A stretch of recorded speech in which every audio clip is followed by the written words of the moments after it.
Welcome everybody to this Explore Archive session organised by the Marx Memorial Library and the Society for the Study of Labour History. I'll just go through a few basic housekeeping things before introducing the day more fully. We will be asking you to keep your mics and cameras off, please, but to be using our chat function, that's the speech bubble at the bottom of your Zoom screen, to put any questions to the panelists and also to ask anything else of us here at the MML and our organising team. We've got a volunteer in the chat waiting to respond to your questions, so please do fire away. We are recording this event, so we'll be hoping to upload a kind of edited version on our website and also on the website of the Society for the Study of Labour History as well. As you know, as many of you know, we were planning on holding this event in the spring, and of course our plans were scuppered by the global pandemic. So we're very, very pleased that we've been able to pull together a plan for holding this online. And of course, we're kind of optimistic that this means that we'll be able to reach far greater numbers across the country, because it's much easier to attend, obviously. And this will be a bit of a pilot for us, really, seeing how we can run a conference like this online. I'd also like to open by thanking a few people, thanking the Society for the Study of Labour History, who funded this event. The SSLH were founded in 1960 and dedicated to the study of labour history. They produce an annual journal and also put on conferences and support research in a number of different ways. So thank you to the SSLH. And also thank you, obviously, to our speakers who you'll be hearing from today, to Joseph Dance, who's been working as our project worker on this project, and of course to all of you for coming along today. So we hope to hear from you later in the chat. I'll just briefly share the schedule again so that you're all familiar with our timetable. We are aware that Zoom fatigue can hit in quite easily, so what we're trying to do is to make sure we've got some breaks throughout the day. We'll be opening with an introduction from Professor Mary Davis on the history of the Communist Party, followed by a brief comfort break, and then we'll be heading straight into a panel hearing from a number of archivists, librarians on some key resources on the history of the Communist Party. Then we'll have a nice half-hour break for lunch, and we'll encourage you all to please do come back to hear our final session on digital resources, which of course the subject that's all the more important at the moment, when often we have to rely on online access to our resources for research resources rather than on site. And then we'll be, of course, wrapping up. So the goals of today. Firstly, obviously, we'll be marking the centenary of the foundation of the Communist Party in 1920. But this event is different from previous Society for the Study of Labour History events in that we're not just looking at this history. What we really hope today's Explore Archives event will do will help to spread knowledge and share information about the rich resources that are out there on this history. So we hope that this will be firstly useful to archivists and librarians in sharing this information, and meaning we can pass this on to people who come to us with an interest in this research, but critically to inspire students of history with these collections. So we hope today we'll be discovering a rich mine of material on this history of the Communist Party, which touches so many campaigns, movements and struggles in the past century. So we hope to give you a little bit of a taster, and also to help you with some tools to get to grips with this original research. That's where we want to be. Right, so I think that's probably, well, actually very briefly, I'm going to mention something about the Marx Memorial Library. I will be speaking briefly about us later. But for those of you who don't know much about us, we are a library, an archive and a workers' school. We were founded in 1933. And our aims and objects are to spread knowledge and understanding in Marxism and the history of socialism. So this is a very appropriate event for us to be hosting. So welcome on behalf of the MML as well. Right, I'll just bring our first speaker in now. Um, many of you will have seen the original timetable scheduled for this event. Unfortunately, Dr. Andrew Flynn from UCL has had to give his apologies, as I'm sure everyone will understand. It's a very tumultuous time in higher education, and he's been juggling various on-site and off-site commitments, so we've had to pass on his apologies. So that's a bit of a shame, but I think we'll get a lot of what he intended to cover covered both through obviously Mary's contribution, also on the panel we'll be hearing from next, which includes Simon Sheppard from the People's History Museum. Right, so welcome Mary. Professor Mary Davis is visiting Professor of Labour History at Royal Holloway University of London, and she is currently editing the Centenary History of the Communist Party, which is due to be published this year. Mary's also secretary, trustee and tutor at the Marx Memorial Library, and she'll be speaking about the history of the Communist Party as a subject for research. There'll also be time, once Mary's finished speaking, for some questions, so do put those in the chat as we push on. Over to you, Mary. Right. I'm not going to give you a history of the Communist Party right now. That will take too long. This new history, which is to mark the centenary of the foundation of the Communist Party, will be published and launched in November. But it has to be said that it's not in the main based on adequate primary research. There is some primary research in terms of looking at the archives of the Daily Worker, Morning Star, and other things, pamphlets and so on. But I want to just say a little bit about, first of all, about the outline of the scope and the purpose of this book and the problems that have arisen. And they are actually a lot of archival problems, which I hope that you're all going to be able to solve later on today. We felt, we know that the history of the Communist Party throughout its 100 years is long overdue. The book that is just coming out isn't it. It doesn't even pretend to complete the work which has started by communist historians James Flugman and Noreen Branson, who between them charted the party's history up until 1951 only. This volume has got chapters written by 20 communists who are experts in their own fields, but they're also activists. And it's, as I say, produced for the centenary. Now, it's a thematic history, so it doesn't pretend to be a fully worked out proper history. I think that work is still to be done. It's thematic, but it's neither celebratory nor downcast. And above all, I hope that it's not a hagiography. The book is themed around what Engels termed the three areas of struggle for communists: the political struggle, the economic struggle, and the ideological struggle. And the chapters are grouped in that way. So the political struggle contains chapters on, for example, the anti-colonial struggle, the fight against fascism, the fight against racism, anti-Semitism, internationalism, communist electoral policy, and it also, of course, looks at party crises, recovery and re-establishment. The economic struggle looks at things like the Communist Party's contribution to the alternative economic and political strategy, looks at the Tory attack on trade unions and how communists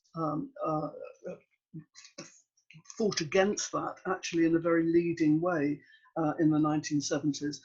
It looks at the ideological struggle with chapters on communist culture, on the national question, on because that was an ideological struggle, anti-communism. It looks at the EU and the battle for popular sovereignty, and it looks, last but not least, on women, about women.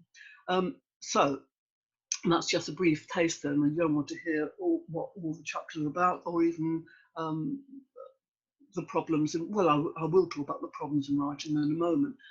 Now, the purpose of this book is quite unashamedly to have a book that has been written by communists. And the point is that communist historians, as opposed to historians of the Communist Party, we've neglected our own history, and badly so.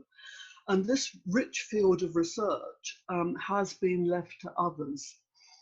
Labour history, anyway, all forms of labour history, is a discipline which has been languishing in recent times, but it's impoverished. The study of labour history, and I'm a labour historian, is impoverished without an understanding of the role of the Communist Party in the British labour movement over its past 100 years. So there's something that's been left out.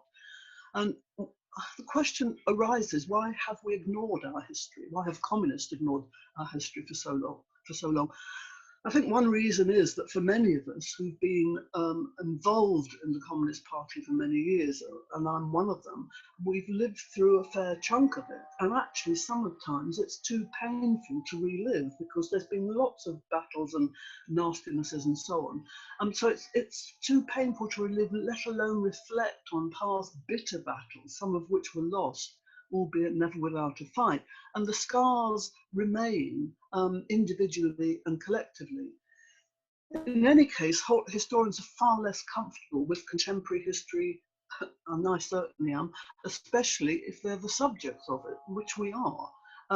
But, however, this should not preclude an insightful political analysis of our more recent past, and that certainly hasn't happened yet. And this really should be the ongoing concern of all communists and communist historians, communist economists, all sorts. And since the detractors of the Communist Party are ready and waiting. Now, I'm not saying, therefore, that, well, I'll come on to that point in a minute about the detractors. The development of the British labour movement throughout its history is a product of the tension between rival ideologies, between the vision of our harmonious accommodation within the capitalist system and the vision of a different system altogether. That's been a struggle within the labour movement in general, and variously the ideologies inspiring these visions and practices, which they motivated, could be called in their pure and most polarised forms left or right, radical or reactionary, socialist or capitalist, revolutionary or reformist. Well, I would argue the Communist Party was and still is the most steadfast champion of this socialist vision, of the vision of comradeship, not just brotherhood. Our history is linked integrally to the history of the working class and labour movement nationally and internationally. But there are huge problems for us in which we painfully uncovered as I, as editor of this book, have uncovered in trying to really write this history. And I think, as I said before, I think the full history does remain to be written. This is a taster, I suppose. What are the problems? Well, since the fall of the Soviet Union in 1991 and the subsequent opening of the Soviet state archives, academic researchers from varied political standpoints have mined this new primary resource, which has now been fully digitized by the Hoover Institute. I'll just say a word about the Hoover Institute and huge problems. I mean, it's richly ironic that the archives really of the CPUSA and the international communist movement, Comintern and its Comintern and its various iterations, find their home now in an institute which was founded by ex-US President Herbert Hoover, based at Stanford University in California. And the Hoover Institute's mission is to improve the human condition by advancing ideas that promote economic opportunity and prosperity based on private enterprise, from which springs initiative and ingenuity.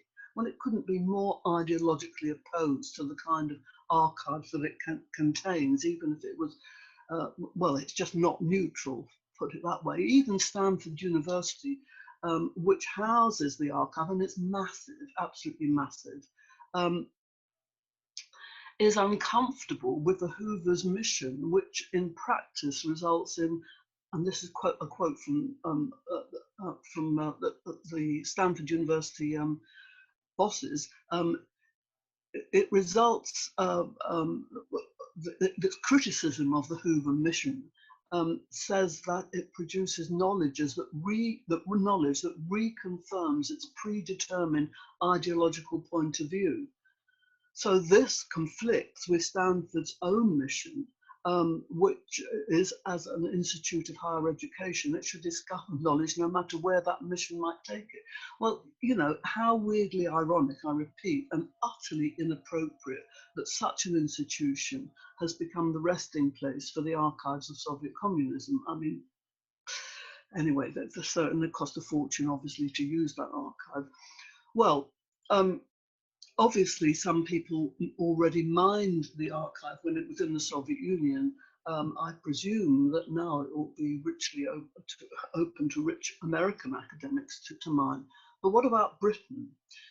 Well, in Britain, the archive of, as I'm sure many of you will know, of the Communist Party of Great Britain after its dissolution in 1991 found its new home in the People's History Museum, as you know, and other people here know. And it was catalogued in 1993 to 4, and it can be viewed there on site or, and this is my criticism, in payment of a hefty sum.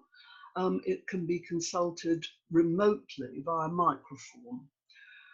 Well, okay, it's there and it can be used, but like most digital or filmed archives, it's available at no cost for academic researchers attached to a university, but it remains utterly unaffordable to those outside the ivory towers of universities. And I think this is a huge problem. It certainly was a problem in writing this history and getting adequate primary research material. Nobody could afford, and I've tried myself, to use the sums required for this microform archive. It really is limited to people who have got their universities will pay for them. So the access, therefore, to this, the biggest archive, is limited, therefore, to academics. Now, okay, so what, you could say, but I would say as a result, it has spawned a flurry of non-communist historians of communism, many of whom, not all, are deeply anti-communist. Well, you could say, does this matter? Does it matter at all? There's nothing wrong with historians using primary resources to write books and articles, even if we disagree with their analysis. Of course, that's correct. I mean, that's what academic freedom is about. But the point is, as far as I'm concerned, that communist historians, as opposed to historians of the Communist Party, we've neglected our own history. So this rich field of research, unsurprisingly, has been left to others. And I mean, and that does connect with the problem of archival access to archival material. So as I say, that I think this means that the study of labour history for labour historians is diminished, because we don't get, and this, I'll come on to the historiography of communist history in a moment. So basically, I am saying that primary research is now much more difficult than for James Klugman and Noreen Branson, who wrote the 4 volumes from 1920 to 51, because they had access to the Communist Party archives, because they were all housed at 16 King Street. King Street was sold in 1970. That was the headquarters of the Communist Party, and it had a very big basement. And there was a Communist Party historian who looked after those archives. I mean, they were quite well preserved. So when King Street was sold, they kind of, well, the combination of the selling of King Street and the dissolution of the Communist Party of Great Britain in 1991 has meant that now the archives are scattered because the People's History Museum certainly hasn't got them all. MML's got some, there's others that I've discovered in various places. So this is a huge problem. And what this book that is coming out in November has shown that there are some major issues which haven't been tackled by anybody, which I think need further primary research. Now, I mean, okay, you could say that all the historians reflect their own times, and the things that we're interested in now might not have been the things that interested James Klugman, Noreen Branson, or some of the other historians that I'll mention in a moment.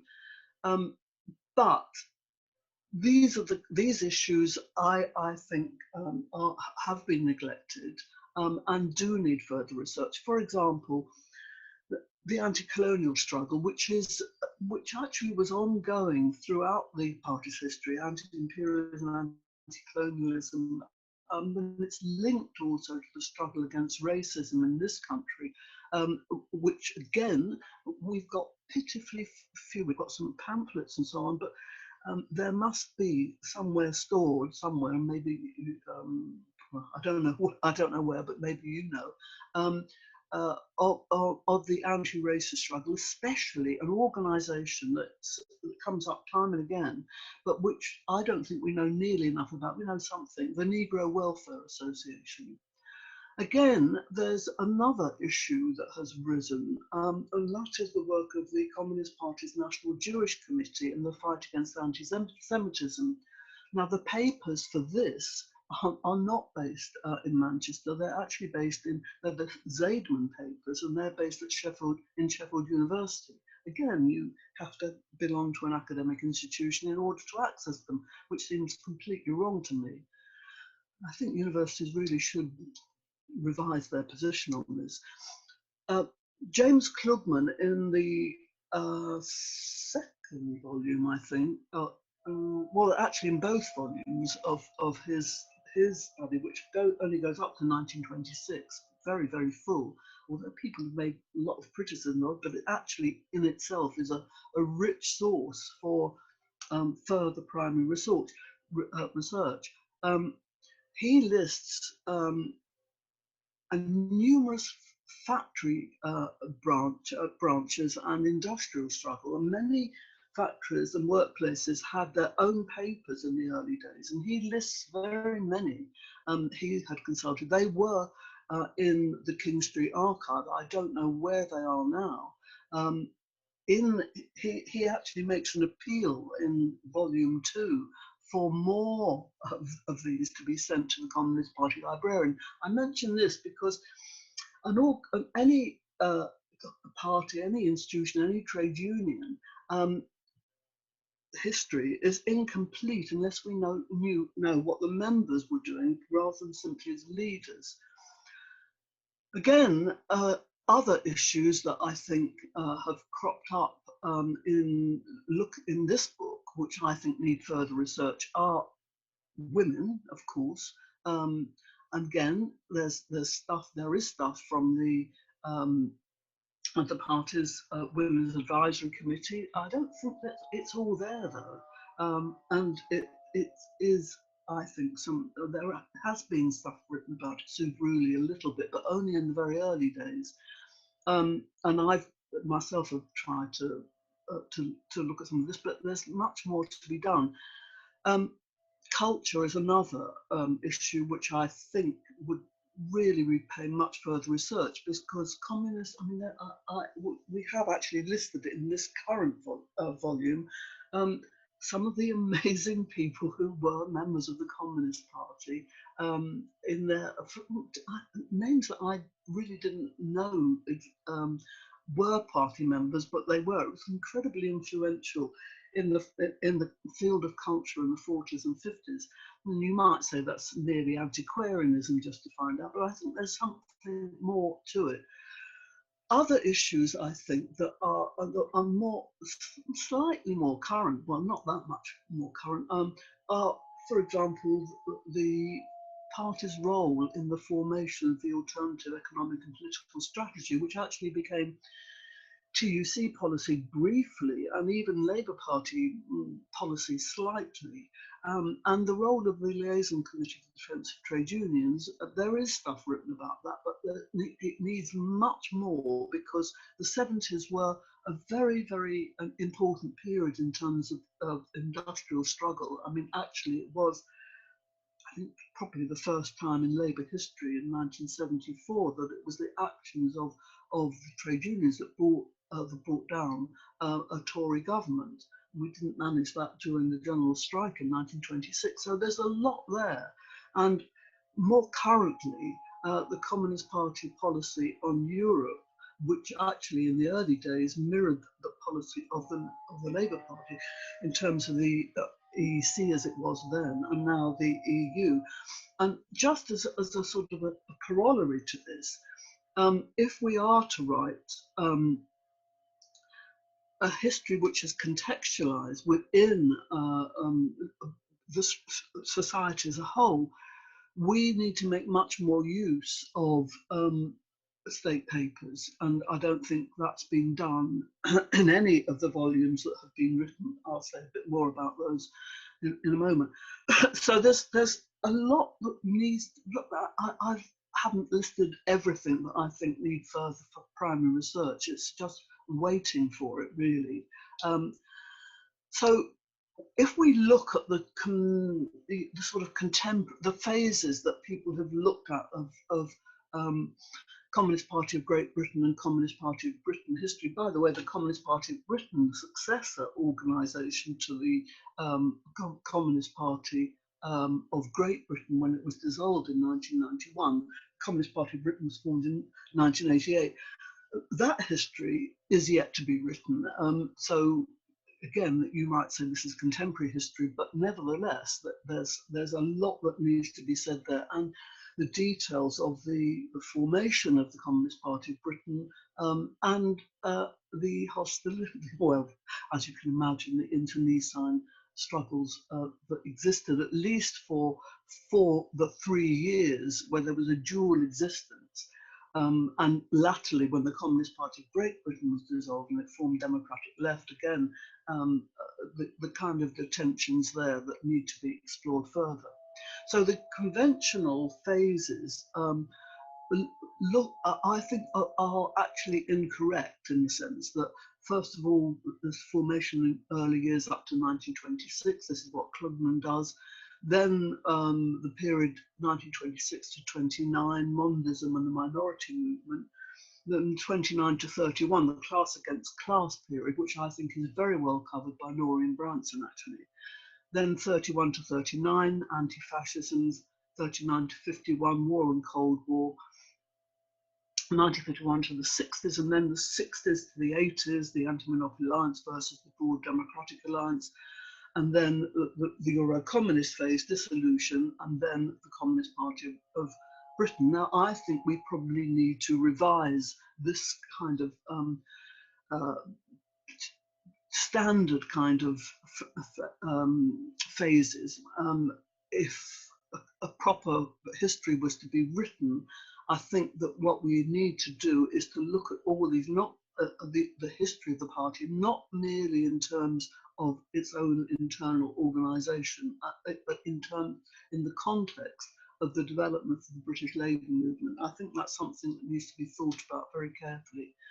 Now, if we look at the historiography of the Communist Party of Great Britain, and I'm only obviously talking about the Communist Party of Great Britain, nothing's been written on its successor organisation, what we find in the main, certainly up to probably the 1960s, were histories written by, I would call, let's say, anti-communists. For example, Pelling, which is certainly a detractor.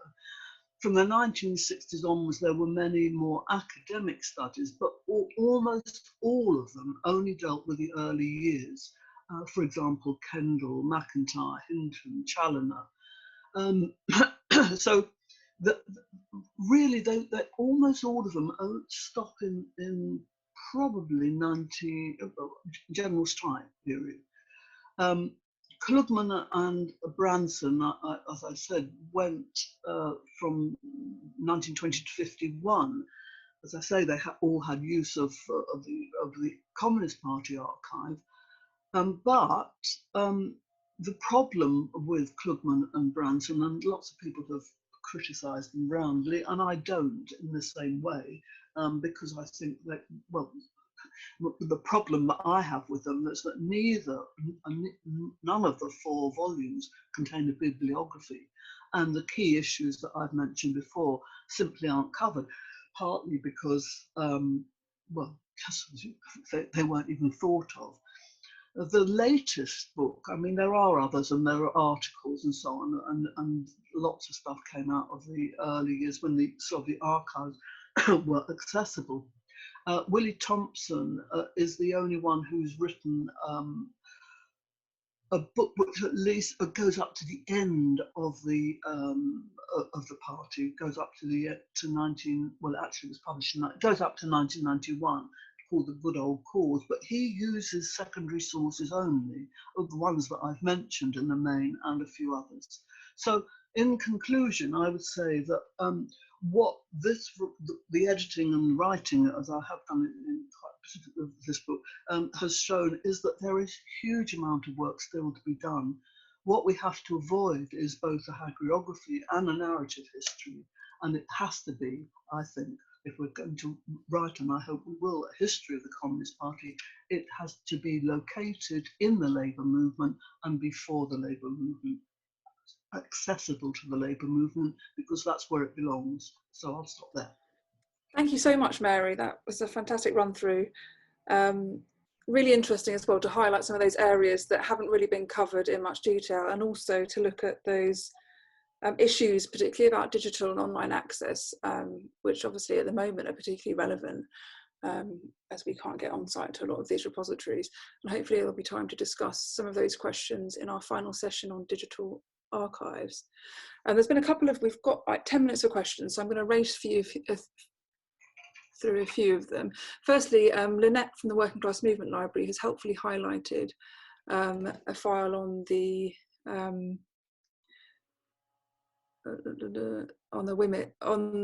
Women's Advisory Committee in the chat, which is really helpful. And just to highlight to everyone here today, at the end of this event, we're currently pulling together a resources pack which outlines some of the main repositories and their archives, which will be emailing out to everyone. So hopefully that will shed some light on some of these questions. So one question from Collier, does the National Archives and also the CIA archives have a lot of material on the CPGB due to surveillance that's already been mentioned, and how is accessibility an issue with these at the moment, or are they actually fairly easy to get hold of? That's one question.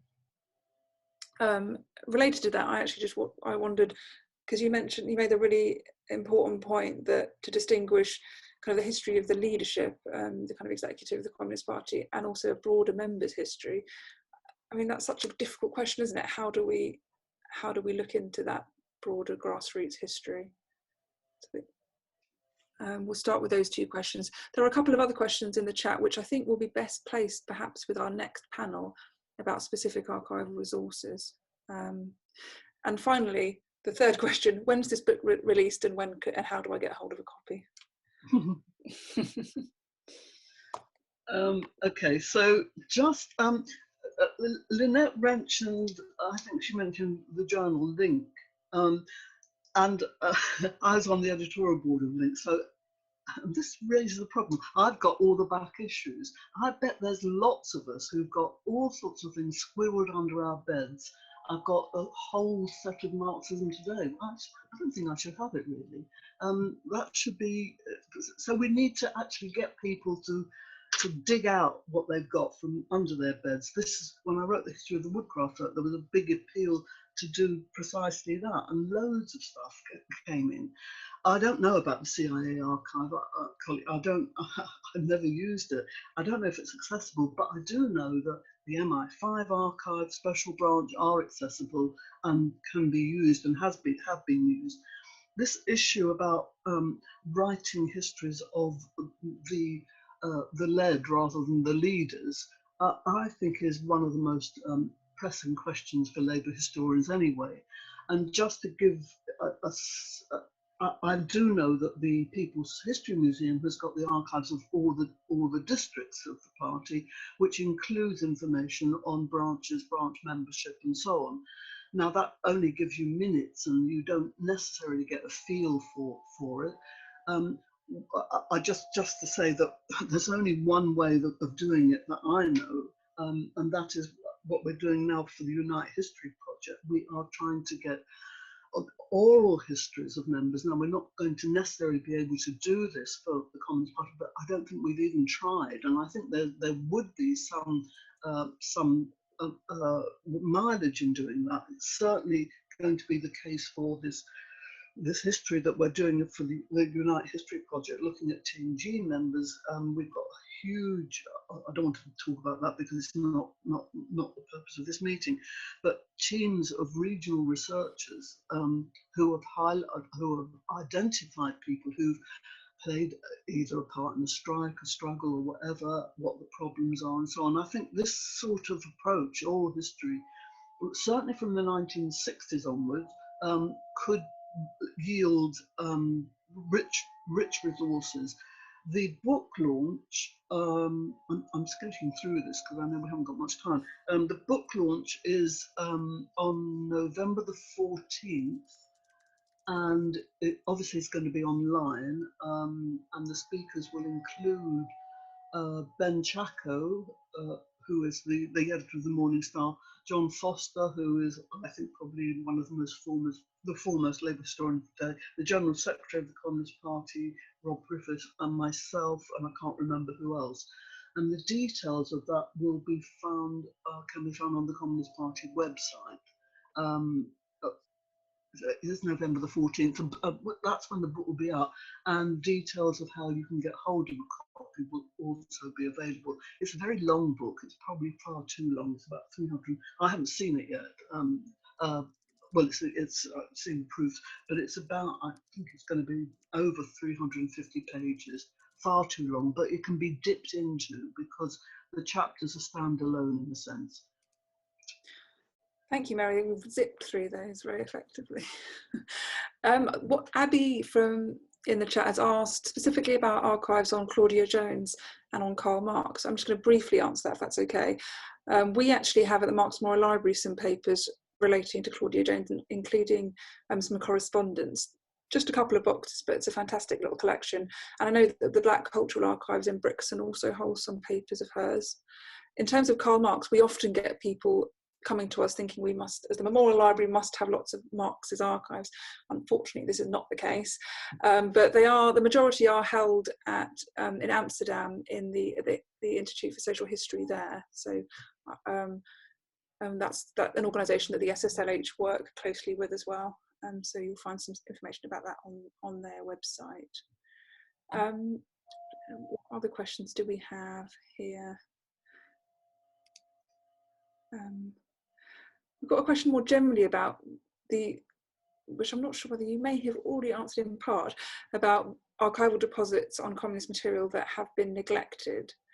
I mean, you've touched on the main subject areas, including things like the anti-colonial struggles, women. Are you aware of particular archival collections, or is this something? Yeah, the Zaidman papers have hardly been used, and that's at Sheppard. That's something I want to look at. Yeah. We'll have to make sure, I think, that those resources are also, I'm not sure whether Sheffield University actually features on our resource pack, so we'll definitely have to make sure that that's listed there as well.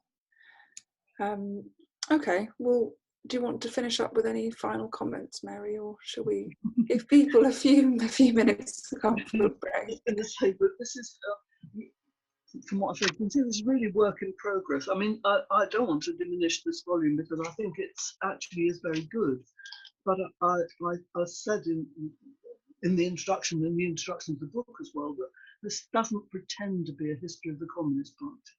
It is this thematic history, but I think what it does is to indicate what the areas are for further research. So the chapter, say, on the alternative economic and political strategy, which is an excellent chapter. That needs a lot more filling out in terms of looking at what the state thought of it, what the Labour Party thought of it. All of those kind of contextual things, I think, need to be. Each chapter, I think, gives an indication, and they're all very good, and they really are. Otherwise, they wouldn't be in the book. But they whet the appetite for more, in a sense. So that's separate specialist studies, but the actual history, really from 1951, when Dorian Branson left off, I think still needs to be written. Does the new book have a, cause you've mentioned lots of texts and things, does it have a bibliography, the new book? So no, it doesn't. But maybe we should include, what we should probably include actually in our resources, some of these references you've made to Krugman and Branson's histories as well as this recent one, just so people can start, because often embarking on this kind of historical research is quite overwhelming, and having a kind of broader brush history at your fingertips is a useful thing. Well, what it hasn't got a bibliography actually. What it's got at the end of each chapter is a guide to further reading. I mean, this is a book not for the academic historian. Well, it could be used, but it's designed to be a popular. I don't know. You know what I mean? Accessible, an accessible book for the general reader. But I think Labour historians will also find it very useful, without doubt. So, but it hasn't got a full index. It's got an index of people and organisations. It's just too much work, and this was done. You know, it is to celebrate the centenary, but it's not celebratory. Explicitly not celebratory, because then you write a hagiography, and we had to avoid that at all costs. Absolutely. Well, thank you so much, Mary. It's a really good introduction to our day, and I hope you'll be sticking around a little bit. And we're going to now have a 5-minute break before we reconvene. So I'm going to turn my camera off, and we'll be back at 11:50 for our exploration of some of the collections that Mary's already mentioned. Thanks very much.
Hello.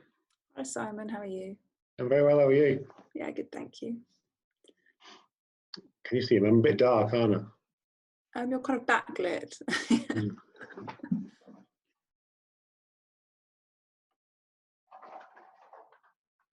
Right, we'll just bring on our other panelists. A little bit better, I think. Yeah, much better. Oh, well, I didn't realise I was going to get all those questions to answer. Oh, sorry. No, there's just lots of questions out there around. I think particularly now with the People's History Museum is open, isn't it? So you are actually yeah, we're open, and we're open access, and anybody can come along. Yeah. In a perfect world, we would have stuff online, but money No, of course. Right, let's bring on our Leslie. Hi Leslie, how are you? I'm doing well, thanks. Hi, Leslie. Hi.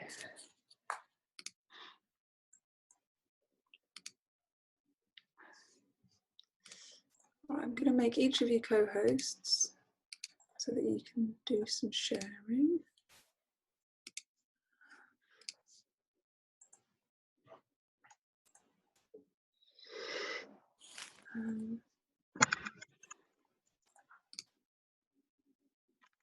Hi Janette. Hello, how are you? Good, thank you. How are you? Not bad. I'm just going to check my washing is out of view. Okay. Just the room slightly. That's better. Right, I think are you all happily co-hosting now so that you can share away? Yeah, I'm not sharing any screens, but Great. that should be good. Yeah, it looks like it, yeah. Yeah, I think I'm okay. Simon. Yeah, I can share screen, I think. Good. We'll give it a couple of minutes, I guess.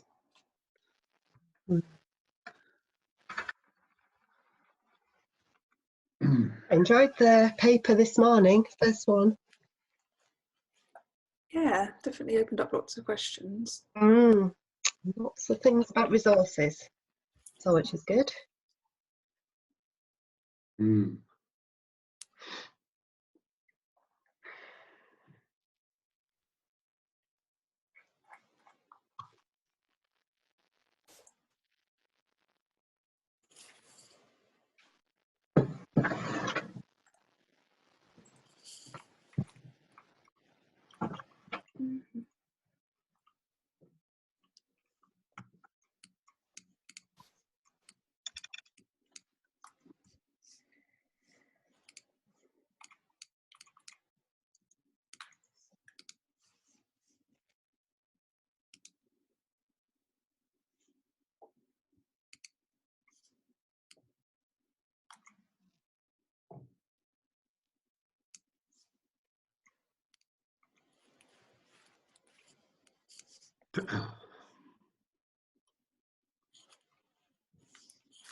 So it's going to take questions after each paper.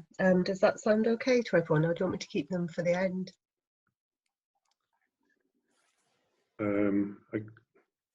Keep them to the end, or I don't know. What do you think? I think probably till the end, but I don't mind. Yeah. Just in case it runs on too long, then people kind of, I don't know, run out of time. But I don't know. All right. Yeah, shall I go for the end then? Yeah, that sounds good. Yeah. Okay. People might develop their questions a bit more too after hearing Yeah, that's true. little tidbits. Sounds good.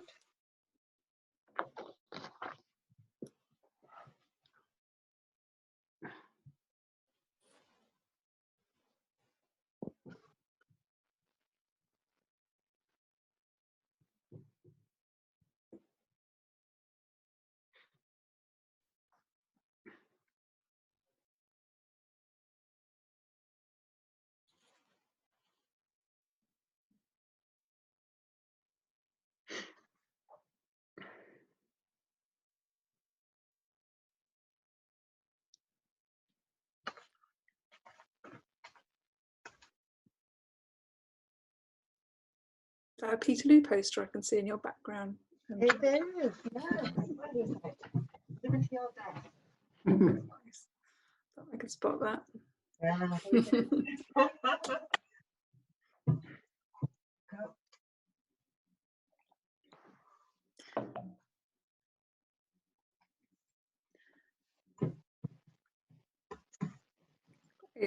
Should we make a start, do you think? Yeah.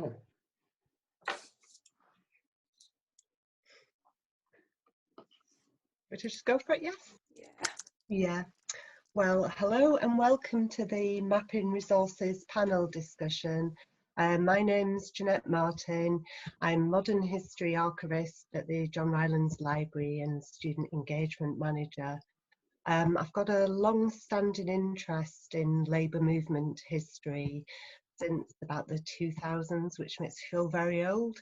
I've been closely involved with the Society for the Study of Labour History I've always been fascinated in what I still call as history from below, and that's sort of very much the ordinary lives of everyday people and, you know, their kind of lives. I really enjoyed the session this morning from Mary Davis, and some of the questions raised I hope we will be picking up later in this session, particularly issues around missing records, you know, what happened to the stuff that didn't come from King Street, and also about access to collections that are held in academic libraries, how we make sure that everybody has, you know, access to history. That for me is really important.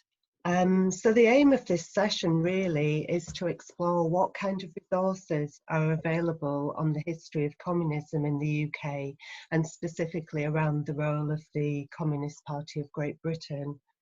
We're hoping that this is going to be helpful to undergrads and postgrads who are maybe scoping out research projects.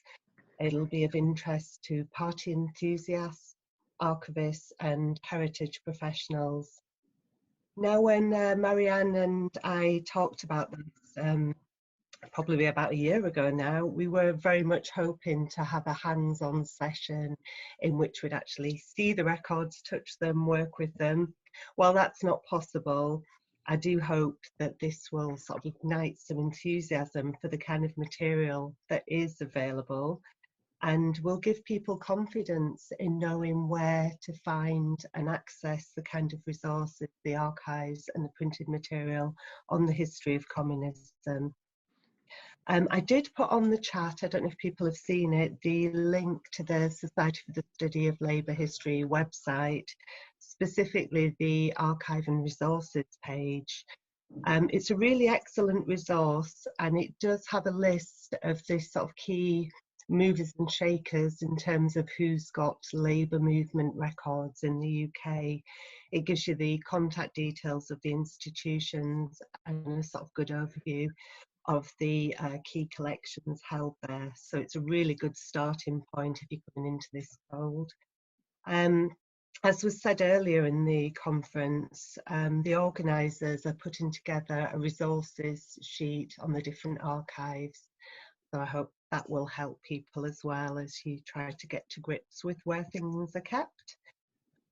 During this panel, I really want to encourage as much participation as possible, and if you can just continue to use the chat facility and ask questions as we go through, and we'll pick up on the end and we'll take questions after the 3 papers, so a big discussion at the end. So without further ado, it's my pleasure to introduce our first speaker, which is Simon Sheppard, who is the Archive Manager at the Labour History Archive and Study Centre, which I'm sure a lot of you will know is based at the People's History Museum in Manchester.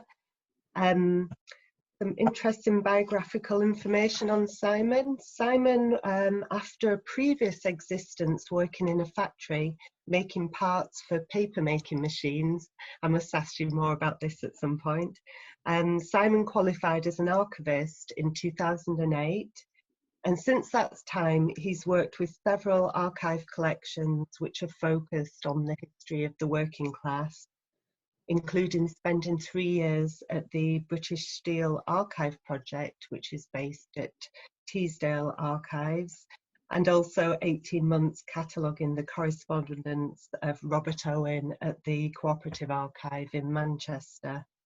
In April 2019, Simon took up the post of Labour History Archive and Study Centre Manager, and he's going to tell us more this morning. Was it afternoon now? No, it's still morning. This morning about the collections that are held in Manchester at the Labour History and Study Centre. Okay, is that right? Over to me? It's over to you now, Simon. Thank you. Okay, can you see me? Yeah? Yeah. Okay, right, I've done a little presentation, so I'm just going to share my screen and then give you a bit. So,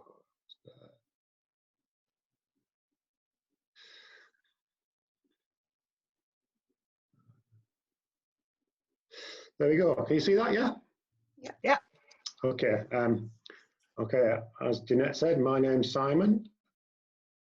I'm the archive manager at the Labour History Archive and Study Centre, which is inside the People's History Museum in Manchester. And I'm just going to give a real whistle-stop tour of the Communist Party archive that we have there.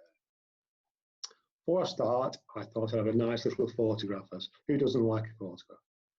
And this is a photograph of the first Unity Convention that was held Cannon Street Hotel, London, on the 31st of July 1920. And this was essentially the start of the Communist Party 100 years ago.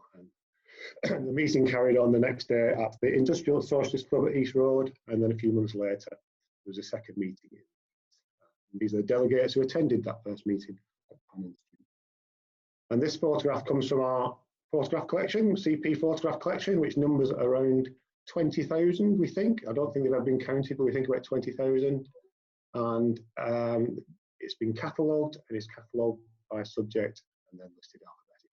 And it's a fantastic resource, and it has the breadth of material there is wonderful, as well as the things you would expect, such as meetings like this, or individual CP members, any subject that they're interested in and they're involved with, there are images in there.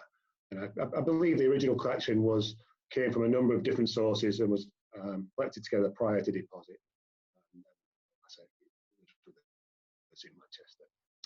So a little bit of provenance of the collection.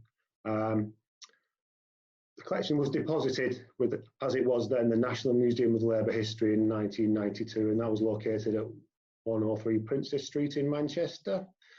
My understanding was the reason for depositing was to, I think, access had been somewhat limited prior to that, and they thought depositing in a museum would increase the access, and especially if it was catalogued. And around this time, the ownership was vested in the Archive Trust and the Communist Party of Great Britain.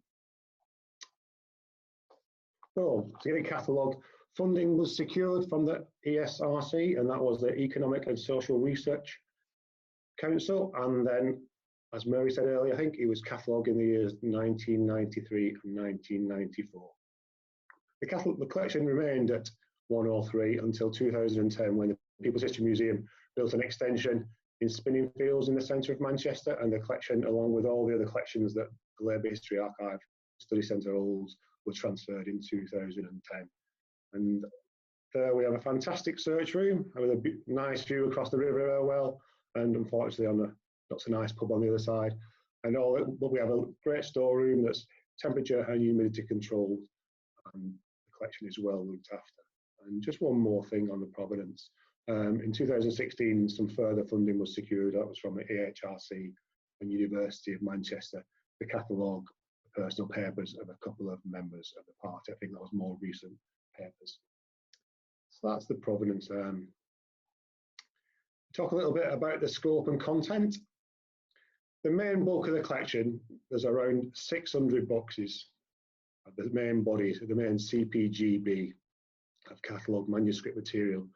So when I'm talking about manuscript material, I'm talking about things like correspondence, meeting minutes, and reports, and memoranda, and that kind of thing. Obviously, within that, there's lots of printed materials and publications, but the majority of it is primary source material, and I think that number's around 600 there or thereabouts. And within that, there are really comprehensive records of the central bodies, the decision-making, policy-making bodies of the CPGB.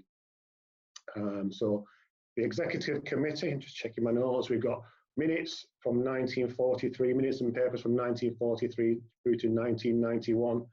The political committee from a little bit later, 1946 to 1991. And we've got papers from every Congress. I don't believe they held a Congress every year, unlike the Labour Party who did. I think that from every Congress that was held, we do have the papers from all those where policies were discussed and decisions made. So a real central chunk of, I say, the policy and decision-making bodies. And we have many other series of records, and I've just picked out a couple here. With the industrial department is a well-used collection, part of the collection. I think this is around 20 boxes, if I remember rightly. And I think within that it charts the communist involvement within factories and certainly within unions, and I said that's a well-used collection. Another one I picked out is the National Cultural Committee, because I've had some quite esteemed members Eric Osborne and E.P. Thompson were members of that. I think that's quite an influential committee, and had the CP historians group were part of that also, and we have the papers of those. And as Mary said earlier, we do have local or district parties, but I don't think we have them all. What's my understanding anyway, that some of them are scattered around the country in local repositories or other places, but we do have certainly quite a lot, and we have London. I think a lot of those are from Lewisham, we have Yorkshire, and we have South Mids, I think East Mids as well, and certainly other ones like Hampshire and Dorset, but I'm not sure we have them all, but we certainly have a lot. A key thing to note here is that the bulk of our material dates from 1943 rather than 1920, and as I say, my understanding is prior to this, the material was sent to Moscow, to the Marx Lenin Institute, I understand, as the Communist Party GB was part of the bigger Communist Party, the material was sent there. And I think I also understand that King Street was also prone to raids from the special branch, so I'm not too sure they were keen on keeping too many records there. So I think, yes, the vast bulk of those 600 boxes of records date from 1943 onwards. So as well as those 600 boxes, we also have around 200 boxes of manuscript material, so the same again, correspondence and that kind of thing, from prominent individuals within the party. So I'm thinking of people like Harry Pollitt, who people will know was a long-term General Secretary of the party. I think we have 15 boxes of Pollitt's papers. Another one is I think in my 18 months at the archive, I think this has been the most popular collection. I seem to have got this out a hell of a lot. That's a large collection, 32 boxes of material. I think lots relating to communist activity in India. And then a third one I just picked out was a more modern collection, was K. Beecham. I think you pronounce it Beecham. And K was heavily involved with anti-colonialism and anti-racism. So that's well represented in our papers, and those papers get used.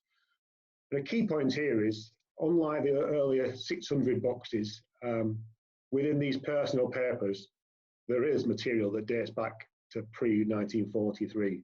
So if you were studying the earlier period of the Communist Party, you will be able to do that through these parts of the collections. As I say, the earlier 600 boxes, there is little bits pre-43, but the vast majority is after 43. But through these, looking through the personal papers of these individuals, you certainly could find out about some of the history. And we do also have microfilm of some of those records that were sent to Moscow. I don't think it's a comprehensive set, but we definitely do have microfilms of that material that was sent to Moscow.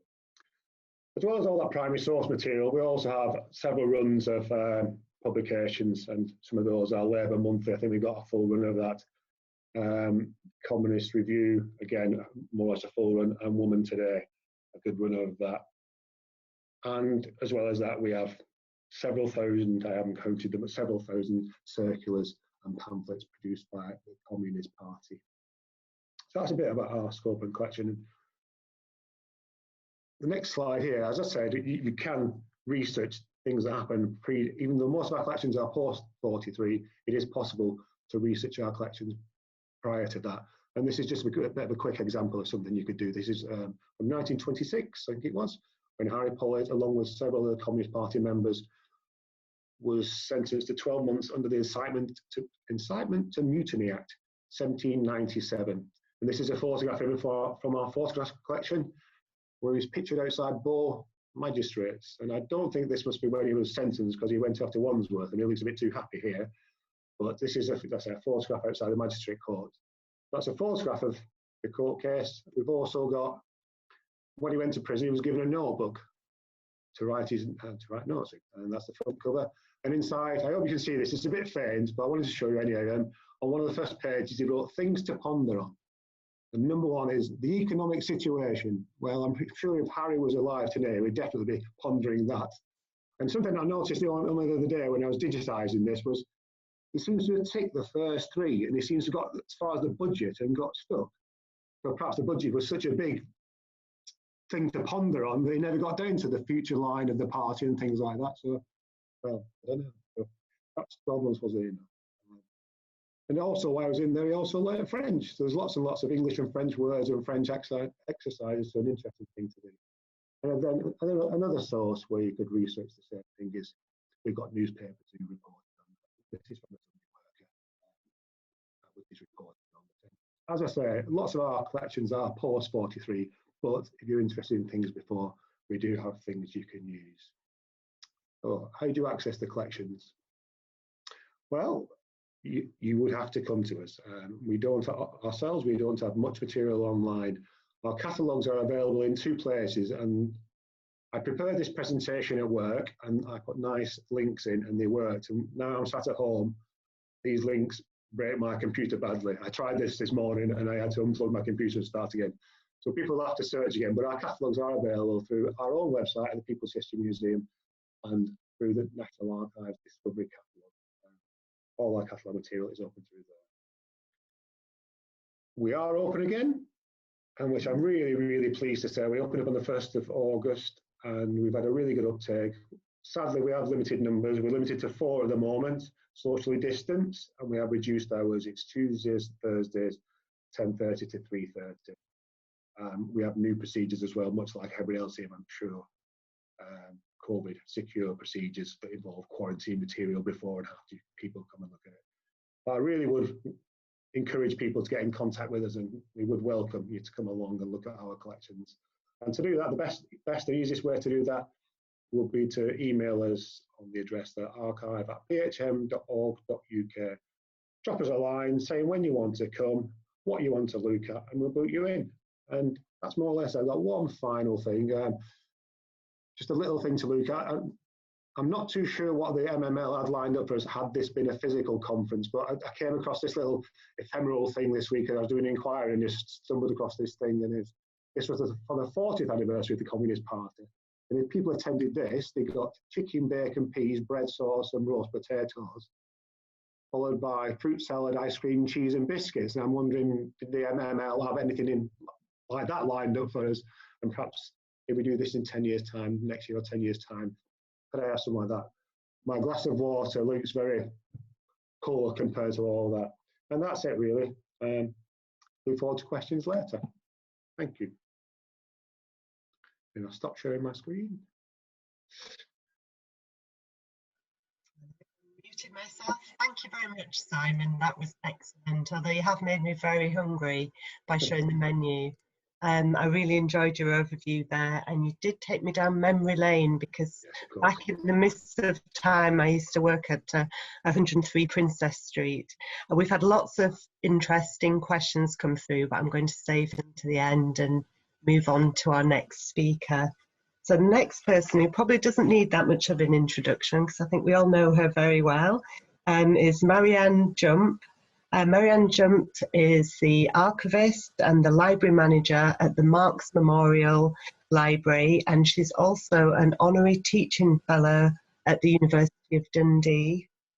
She's also the chair of the Society for the Study of Labour History, Archives and Resources Committee, and she's going to tell us more about what communist material there is at the Marx Memorial Library. So over to you. Thank you very much, Janette. I'm just going to start by sharing my screen.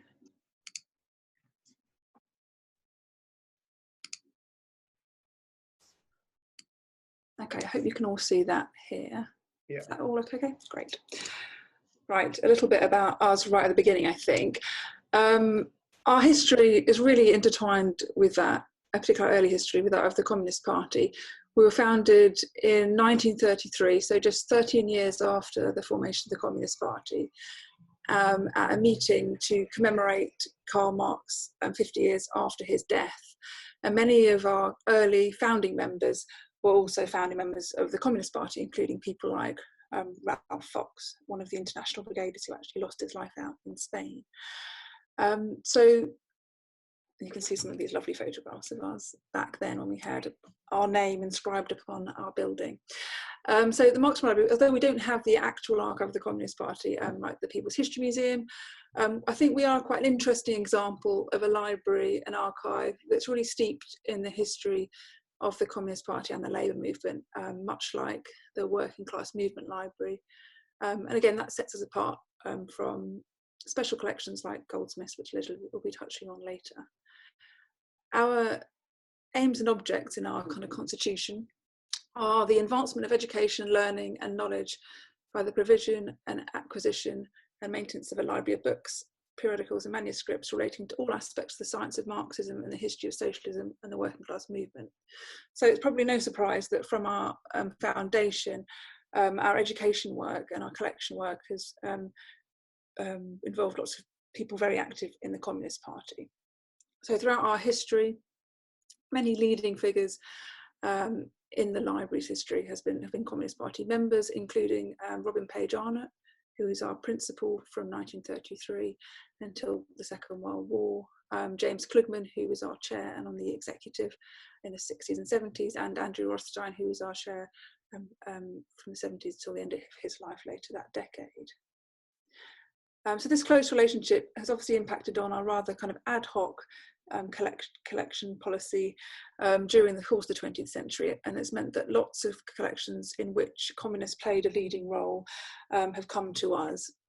So to be honest, when I kind of tried to pull together this presentation, it's actually quite a challenge to try and pick apart what we have in our library that frankly doesn't have some kind of a connection to the Communist Party in the past century. So I'm just going to try and pull things together over a few headings. So I'll just move on to the next slide. We don't have a huge amount of material of minutes and things like that on the actual operation of the party, but we have been over the years donated a number of really quite charming, I think, minute books and cash books, actually dating from very early on the party's history in the kind of 30s and 40s, from Bethnal Green, for example, and Hornsey and Patcham. So these have come to us really often from kind of secretaries or chairs of those branches over the years. We've also got an awful lot of printed material. We've got a collection of over 60,000 books and pamphlets in our library, and these include a full run of the Daily Worker, which I think a number of the panellists have copies of, and the Morning Star. We have a fantastic range of pamphlets which really cover a huge range of some of the subjects Mary was mentioning earlier, that are perhaps a little under-researched, things like anti-colonialism, the role of women and things like that. And these are actually all catalogues, so it's a really nice resource to tap into. You can see there's one on housing policy here as well. And we also hold a large number of personal papers. Mary mentioned Noreen Branson, the historian of the Communist Party. We have her archives, which really is a treasure trove. In fact, when I was just having a look yesterday in preparation for this talk, I saw she's got kind of research files on Margot Heinemann, who we'll be hearing about later, for example, and lots more. So we've got all of her research notes, lots of press clippings and things like that, which is a real treasure trove. Also got the papers of James Klugman, who's been mentioned as well as one of the historians, and as well as a number of people who were very active in the party, like Phil Piratin, who was Communist MP for Mile End.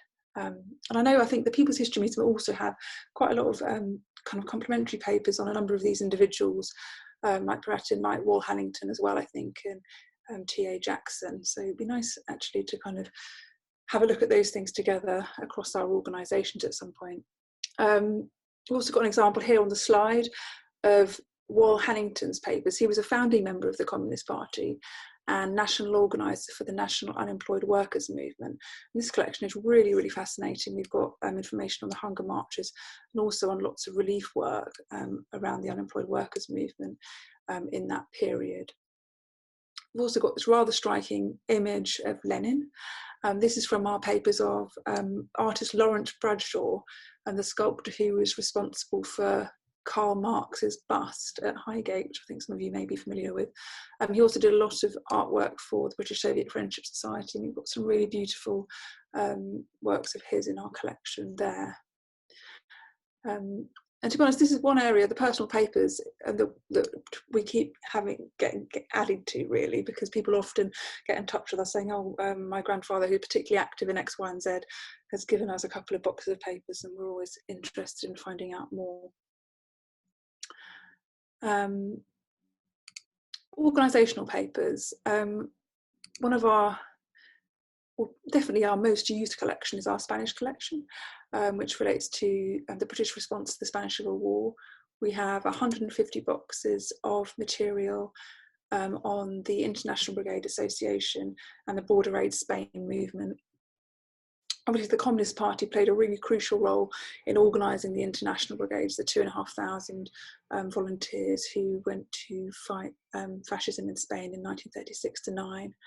So it's a phenomenal collection of correspondence, kind of operational papers, and also photographs and printed ephemera. You can see here, we've got a photograph of Paul Robeson visiting the brigaders out in Spain. We've got a Christmas card from Harry Pollitt to the brigaders, which is quite charming, and also a picture of the banner that we actually have hung in our main hall out at the battlefield. So we also have the individual papers of a number of the brigaders, like Bill Alexander and Thor of Silverthorne, who were Communist Party members.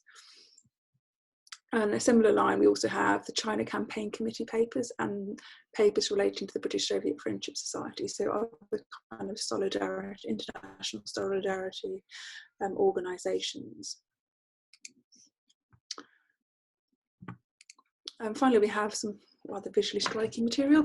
We've got some banners, including, this obviously as part of our Spanish collection, a selection of 6 banners produced by the Hammersmith Communist Party, which are gorgeous, and we had displayed at Islington Museum just a couple of years ago.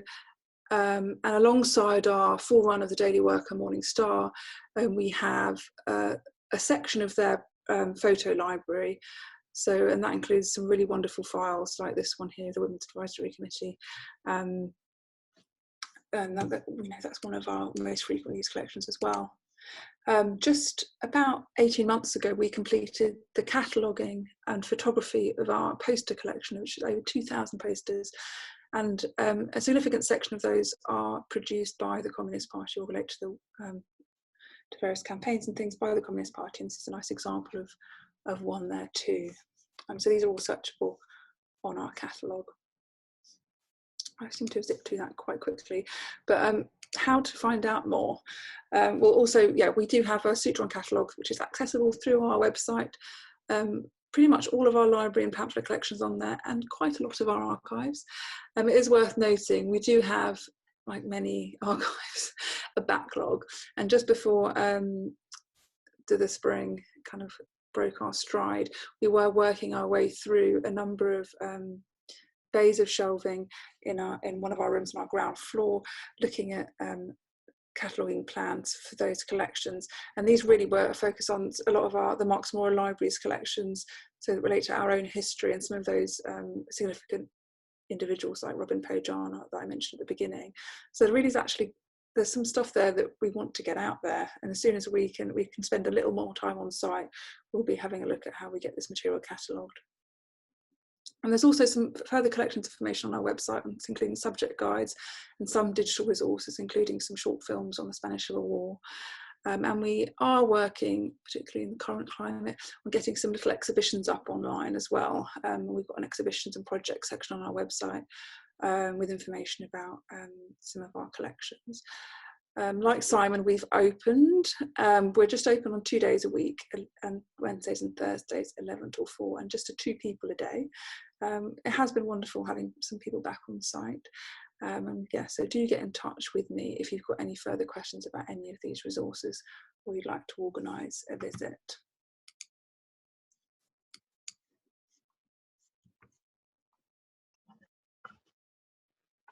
Thank you, Meirian. That was a beautifully illustrated talk. In fact, it made me feel quite sad and envious that we couldn't actually see the items, because I presume many of the absolutely gorgeous illustrations you had would have been the material we would have been looking at. I was really struck by the visual qualities, and maybe that's something we can pick up on later. But without further ado, we need to get on to our final speaker, who is Leslie Ruthven. Leslie is a Special Collections Archives Manager at Goldsmiths, University of London. Her research interests include anatomical printing in Europe and facilitating the development of learned communities using special collections.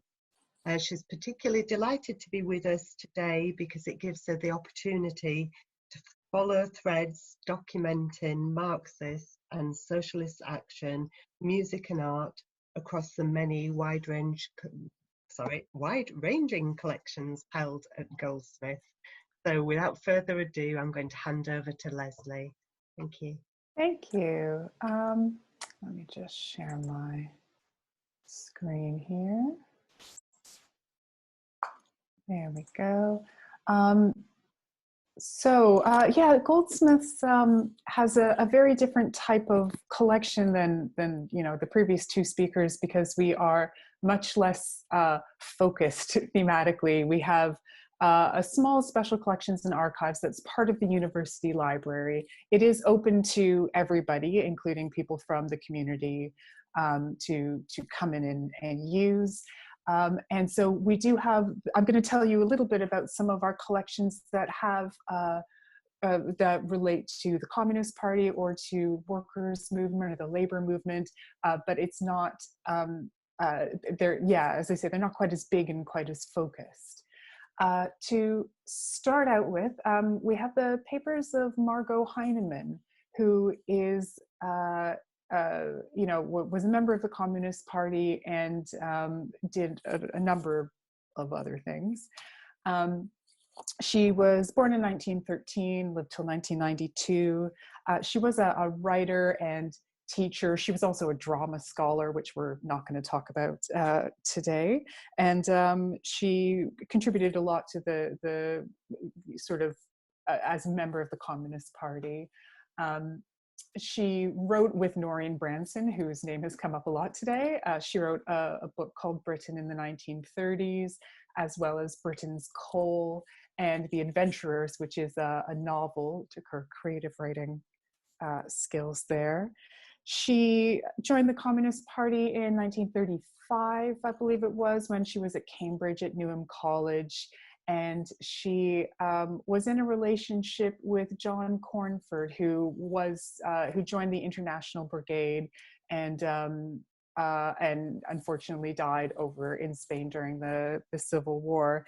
And she later worked for the Labor Research Board, as well as working later full-time for the Communist Party, doing things like as a researcher, among other things. She was a researcher, and she also was a speechwriter for Harry Pollitt, who we've also heard about today already. So she did quite a lot.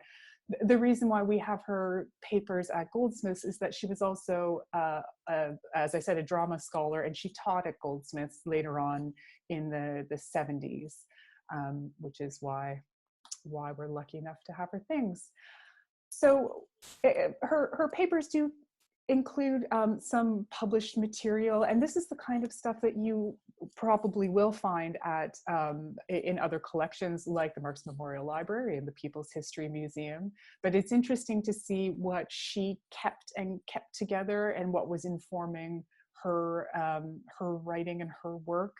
For example, reports from the Central Committee, material that spans from 1938 until this coming through to Red Letters, the Communist Party Literature Journal in 1976. She also was, as a teacher, she actually was a school teacher for a short time, as well as being a university lecturer later on in her life.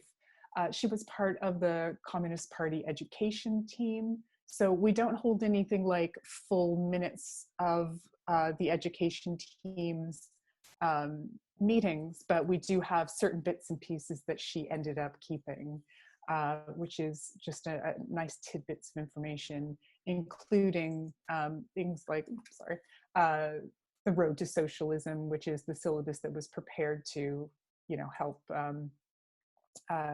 teachers and others be able to, teach about communism and socialism. Oops, sorry. I mentioned earlier John Cornford, who Heinemann was in a relationship with. We have a small number of letters that he wrote to her from Spain, from the war. He died in 1936 at the age of just 21, which was, very young. He was a poet, and I'll come up in a second. People were very interested in his poetry and very interested in his point of view, and Heinemann would be also asked about the early days of the party, her early involvement in it, and also her relationship with Cornford and anything she could shed light on with him. Oh, actually here, sorry, I put these together quite recently. I thought this was later. So yeah, later on in this, from 1983, the BBC was getting in touch with her about, I mean, these are just two tiny little examples, but the BBC getting in touch about wanting to create part of their Time Watch series about the Communist Party in Cambridge during the 1930s. Specifically about John Cornford. So, you know, just one of those bits and pieces, as well as somebody writing to her from the USSR, again, asking, this was a teacher who was very interested in Leninist thought abroad and was teaching her students all sorts of poetry, including John Cornford's poems, and realized that she couldn't answer some of the questions about, you know, wanting to know more about Cornford, and so decided to take it upon herself to write to Heinemann. So it's interesting to see these links within a person, like an individual's archive like this, who was talking to whom, and the relationships there. A few more published bits and pieces. Again, Heinemann kept quite a lot. She did a lot of work on the Spanish Civil War. She wrote about it. She was, as a writer, she also did a lot of smaller, more journalistic work, aside from her larger books that she wrote. This edition has Margot Heinemann's article on remembering women and the war in Spain. And these tend to come up a lot sort of on anniversaries of the war in Spain. So this one was from 1986, and there was an earlier copy of a publication that was from 96. So there's a lot of anniversaries. People come calling on the, knocking on the doors of Communist Party historians to ask for writings. And moving on to other collections, we have this issue of the Socialist Register has an article in it by Heinemann, so I thought it would be a nice little segue. But Vic Seidler is what was a former academic at Goldsmiths and did a lot of research across many interesting topics, including collecting a lot of small print newspapers and other things as part of his research over this sort of in the 60s and 70s. Not that his work didn't continue after that, but that's like the majority of the material that we hold. And there is a lot of really great, especially published material on communism and socialism, workers' movement, also things like gender, exploring masculinity during the 1960s, anti-fascism, anti-racism, all sorts of really great intertwining and intermixing things. They include things like Workers' Voice. Again, these are things that might be, you know, available other places, but it's nice to see them the way they've been collected here. All sorts of lovely things that are just, if you ever have a chance to go to a collection where you can just look through some of this type of small, part of the runs of published material, it is just fascinating to be able to flip through them and see what's going on.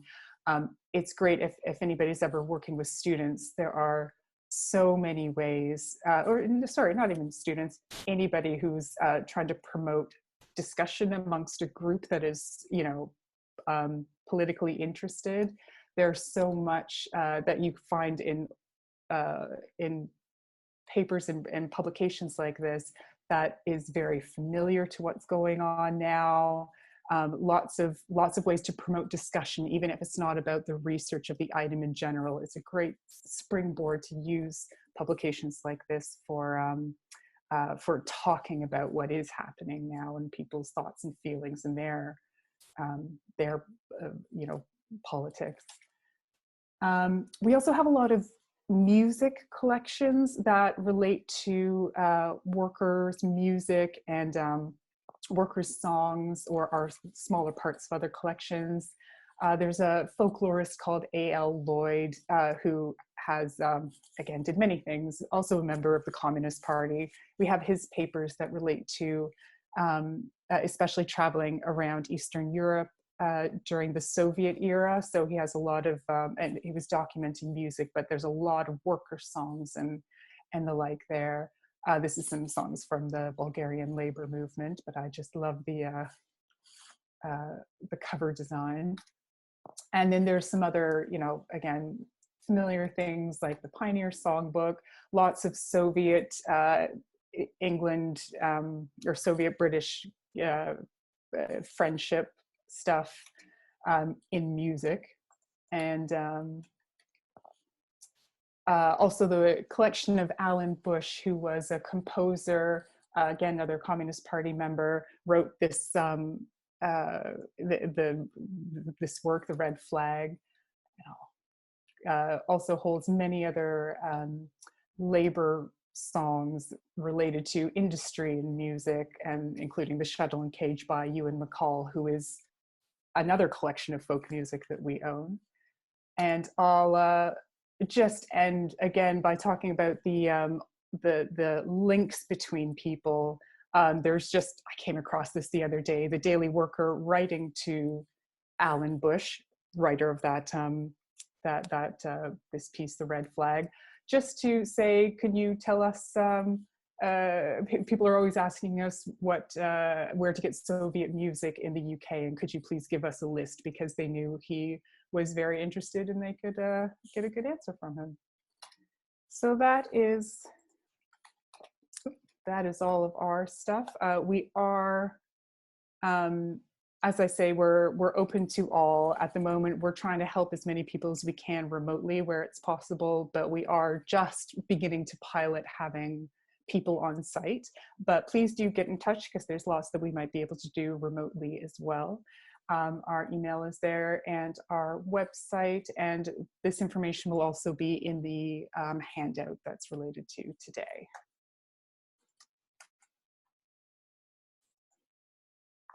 Right, thanks. Thank you, Leslie. That's a really great example of an institution that we might not immediately think of as being part of the labour movement. That's not going to be the kind of place we're going to get rich resources, and how wrong we are. I was really fascinated in particular to hear about those music collections. I had no idea that you had Ewan MacColl material there, so that's absolutely fascinating. Now, in normal times, at this point, I'd be asking you all for a rousing round of applause to thank all our speakers, and it just seems very wrong that we can't mark that in the same way. But if you've got your sound off and you want to clap, go ahead, because I think you'll agree that all three papers this morning have been absolutely fascinating. I've learned so much, and I'm full of questions, but I will be a good chair and take the questions that have come in through the chat to begin with, and we'll make a start with those. You just have to give me a minute while I work out where they are.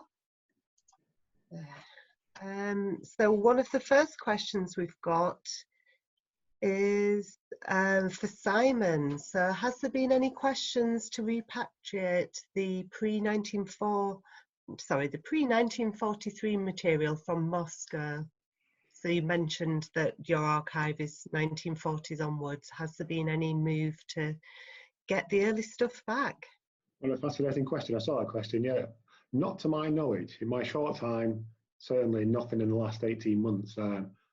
But wouldn't it be great if we could, though? It'd be absolutely fantastic if we could. And I don't know, in your time there, Janette, did anything happen in, but certainly not in my time, but perhaps it is something we should look into.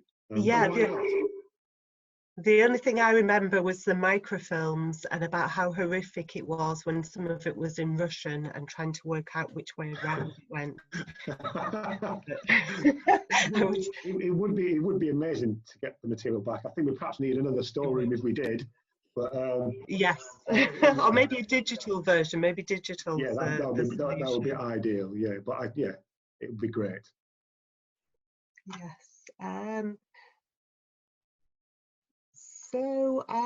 Sorry, there's so many questions here, which is brilliant. I'm just trying to field ones that will work for all of them. So there's a general question here. Oh no, actually it's more for Meirian about papers to do with Albert Inkpin. Does anyone know if there's any personal papers or collections that have survived by Albert Inkpin, often forgotten but compared to Pollitt and Palm Dut? Does anyone know about that? I'm not sure. I'm sorry, just to say, I did have a quick look on our catalogue. We have some like ephemeral things, like his Communist Party membership card, but we don't have his papers. And I'm not sure where they would be. This might come up. I had a look at our catalogue too, and we have just 1 or 2 items within named, and we don't have his papers, definitely not. And I also looked on TNA Discovery, and they aren't listed at being anywhere on there, so I think perhaps not. What a shame. Yes, that sounds like it hasn't survived. I did just idly look on Archives Hub, putting communism in, and there was a whole lot more hits, about 400 and odd, which I was sort of quite surprised about. So that might be another place to start that will pull up things in places that you wouldn't necessarily associate.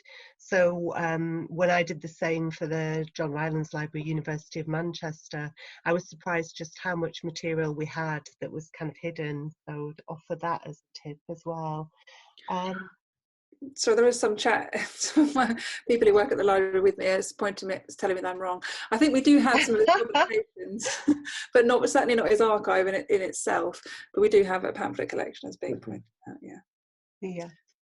A question for the whole panel, and this is a sort of a tricky one, very, very interesting. So what is your approach to naming individual Communist Party members in catalogue descriptions? Because as good archivists will be aware that that is political information and it counts as sensitive data, and you know, how would people feel? Some people might be absolutely fine with it, some people might not. So how do you get around naming individuals who are members of the party? I have to say, for us, we don't really have that problem, because the number of people whose collections we have, sometimes archive collections, sometimes their libraries, were very out and proud, and also for the most part are dead. So we luckily haven't had to confront that. But you know, I haven't actually given it. We'd have to take a look at it if we did get something new and that needed to be considered. Does anyone else want to comment on that, Simon? Or I mean, I was just saying, most of the ones that we have, the collections of papers, are exactly the same as Leslie. They were proud of being communists, and or the dead. It would be obviously really tricky. Certainly our photographs, you know, they are listed to item level, and the photographs we have are of prominent members. It's probably something that Murray was talking about, the history of the above and the below. Yeah. You know, there's very few photographs, I think, of actual members. It's the prominent members that we have photographs for. But it is something very tricky. It is sensitive information, of course. Yeah, and it's that battle between access and privacy, Exactly. isn't it? Yeah. A really interesting point. Yeah, I think the only collection where this is supplied, because we've catalogued it in a lot of detail, is our Spanish collection. Obviously, we name lots of the volunteers, but again, unfortunately, they're all passed away now. And having that name index is incredibly useful for us, because we get a lot of Spanish family historians and things like that. So I think that's how we manage that. But you're right, particularly with more recent papers, this would be quite a challenge. This is a very good thing to bring up with people who are learning about archival research, that, you know, and not everything is written in stone or completely clear sailing. So it's very good to know that this is exactly the kind of information that you might not have screaming in your face in a catalogue record. And also the importance of talking to the archivists as well, because I think Meirian touched upon this. A lot of us have material that isn't catalogued, so you're not going to find it if electronically, yeah. So to befriend your archivists, take them out for lunch is my advice.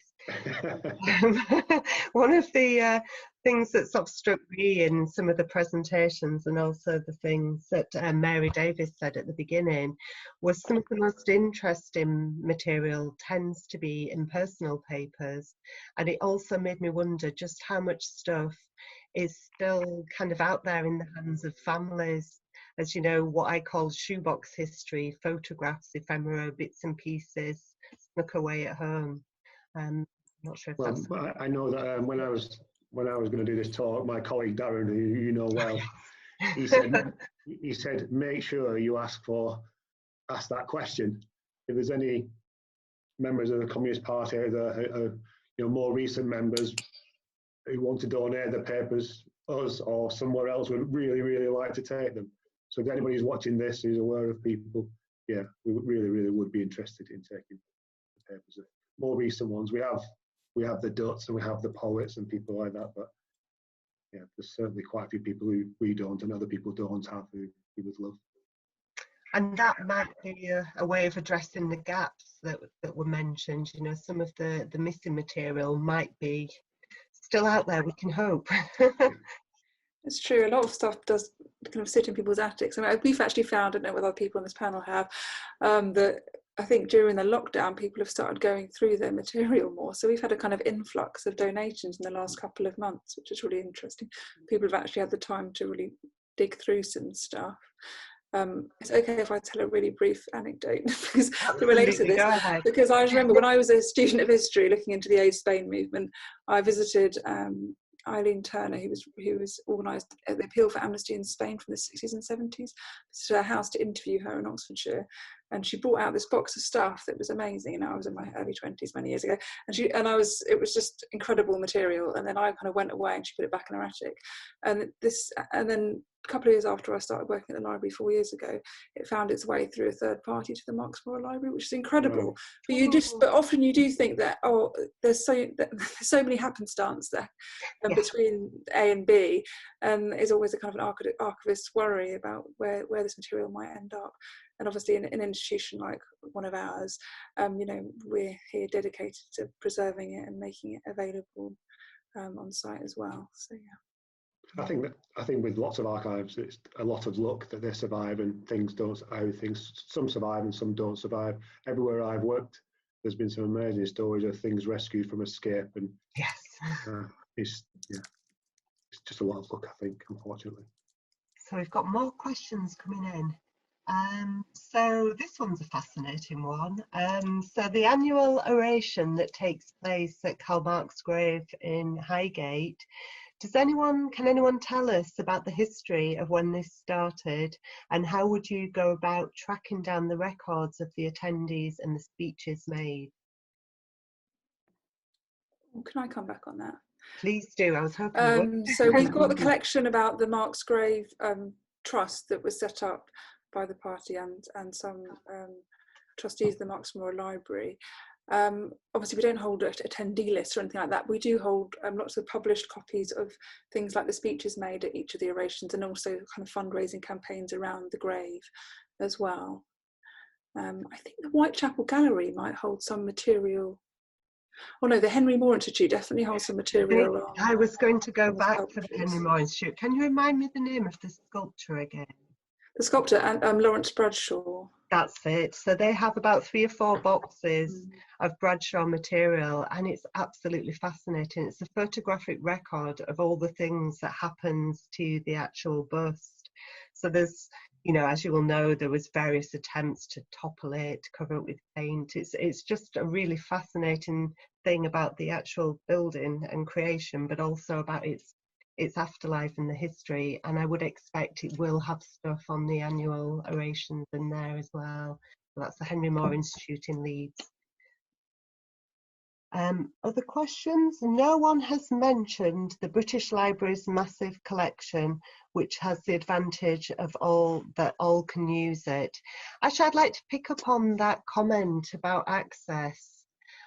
It is I completely agree with Mary Davis that it's very disturbing thinking about collections that are digitised and then they're only accessible for privileged users who work in an academic institution, and that strikes me as just completely wrong. I do wonder about how many university libraries don't stop ordinary users in. I know where I work at the John Rylands Library, because it was set up as a charitable foundation for the people of Manchester, we're really passionate about making sure that everybody can use it. And I would hope the same goes for other university institutions. I can't speak for other ones, but does the rest of the panel have any thoughts on that? I'm just looking at Murray's question about PHM, about accessibility to our collections by non-academics. I think a good number of people who come in our search room are non-academics, and we welcome anybody. We are open to anybody. Yes, some of our collections were digitised in the past. That was before my time. I don't know how that decision was come about, but we are open to the public, and our collections are open, and we're happy for anybody to come to our search room and use our collections. For us, we're again a fairly small operation, and there's maybe 6 people on my team in total. So we don't have a lot of digitized collections really, and those that are digital are somewhere publicly accessible, so they might be on just part of our catalog, and there are a few grants on the go to create nicer resources for people to actually use, but they would be on the open internet. But I agree, like it really, everything really does need to be open to anybody, not just academics or people associated with a particular institution, especially in this day and age when a lot of even academic positions are quite precarious, and you know, a lot of short-term contracts.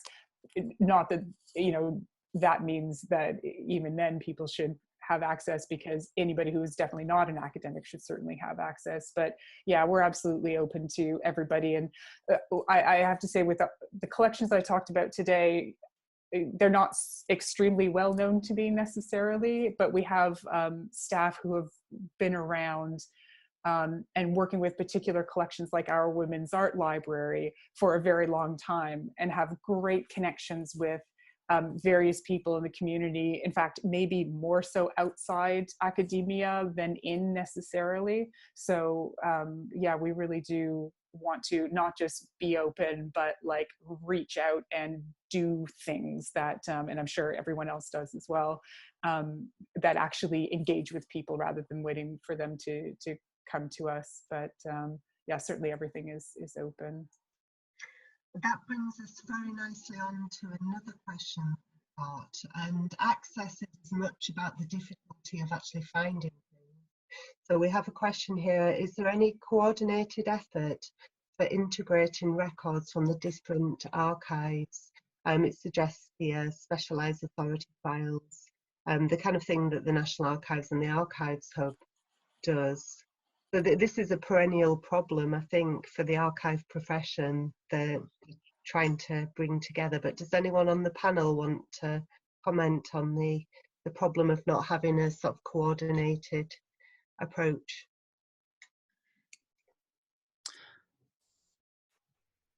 No, it is a problem. I don't know the solution. Big problem. Yeah, we do. You know, we do have Discovery and Archives Hub. We do have a Discovery and Archives Hub where you can search numerous collections from one place. But, you know. Yeah, I mean, I suppose the Society for the Study of Labour History attempts to do this in a very piecemeal way every time we have a conference on a specific theme. So after this event, you will be getting a resource sheet in which the sort of various members of the archive subcommittee have pulled together everything they have on the Communist Party. It's imperfect, but it does at least attempt on a thematic basis occasionally to pull stuff together. I'm sure that's very useful. Yeah. I'm hoping we'll touch on some of this in our last session on digital resources. I think Marco is going to try and run through some of this, but you're right, there's not a kind of simple response to that. Have we got time for one more question? This is an interesting and chilling one. Is there a concern that right-wing groups may try and destroy CP archives by arson? Not sure who that one came in. Unfortunately, I can answer this in that we've been subject to quite a few threats in the last 12 months online. Have you really? Yeah. So I don't want to draw a huge amount of attention to it, to be honest. No, well, no. But yeah, we're very aware of the security issues at the Marx Memorial Library. But you mentioned the vandalism of the grave. That's something that. Yes. Yeah. Well. Yeah. Oh, sorry to hear that. We have got 1 minute left. We'll just see if there's any pressing questions, otherwise we may. I just wanted to point out there was a very interesting one back there from Kolya Abramsky about, yes. We don't have time to answer it, but it was a fascinating one. Yeah. Yeah, about the conceptual approach to archiving and archival institutions in the Soviet Union and other socialist countries. I have not before, but I am interested now. So I don't know if anybody else has anything to say, but a different way of approaching archives and archiving. Yeah, I saw that question and I thought it was fascinating, and I thought I wouldn't like to be put on the spot to answer it, but it is, yeah, definitely really interesting because we are just sort of immersed. So that's the kind of an interesting fact, but that I haven't looked into that further, nor about the kind of archival arrangement questions, which obviously would come into that. Kolya, please write a paper about this. Yes, and share it with us. So I'm interested. Well, I make that 12:50 now, so I'd just like to thank all the speakers for excellent papers. I've learnt an awful lot, and thank you everybody for all the questions. That really helps, because when you feel like you're speaking into a void, and until you see the chat being busy and dynamic, it's the kind of feedback you need to keep you going as a speaker. So thank you everybody who's participated and sent questions, and I'm sorry if we haven't replied to them all, and feel free probably to email all four of us and we'll try and catch up on anything we missed. Yeah, so thanks to all the speakers, and a round of applause. Silence.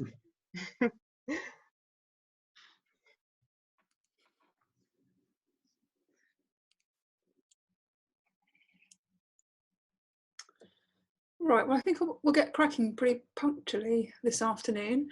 It's great to see that we haven't really lost many attendees at all. This final session, we'll be looking at the really important subject of digital resources, which obviously has come up a number of times already today. I'm really delighted we've got Marco Humble here to speak on this subject. Marco is a long-standing volunteer at the Marx Memorial Library, and he's also a PhD student at the University UCL in London, where he's looking at digital humanities. He's doing a collaborative PhD with us at the Marx Memorial Library and has done a fantastic job in the last couple of months putting together a series of online workshops for us at MML, for our volunteers, trustees and staff, on what we digitise, why, and what kind of shapes those decisions. So I'm hoping that this workshop will help us to get to grips with the kind of challenges faced by both archivists and researchers in making these decisions, and also to flag up some of the resources that have already been mentioned and some new ones as well, which will enable researchers to get to grips with some of these topics online. Obviously, this is an incredibly important subject at the moment. In light of the pandemic, a lot of our archives and libraries have been closed or have much reduced services. So it'll be really interesting to find out what more we can learn about what's available online. Over to you, Marco. Thank you very much, Meirian, and for this nice introduction and for the opportunity to speak to you here. Also welcome to the Marx Memorial Library. As Meirian said, I'm a PhD student at the Department of Information Studies at UCL, and I'm collaborate for my PhD project with the Marx Memorial Library. My talk today consists of two parts. First, I will speak about the aims and the rationale of our digitization activities, and we'll give a bit of a virtual tour behind the scenes. And then I will showcase some of our digital resources with emphasis on material we hold on the Communist Party. And by the end of this talk, I will also provide a tour through archival research resources and platforms outside of our own catalog. And then there will be also opportunity to ask questions afterwards.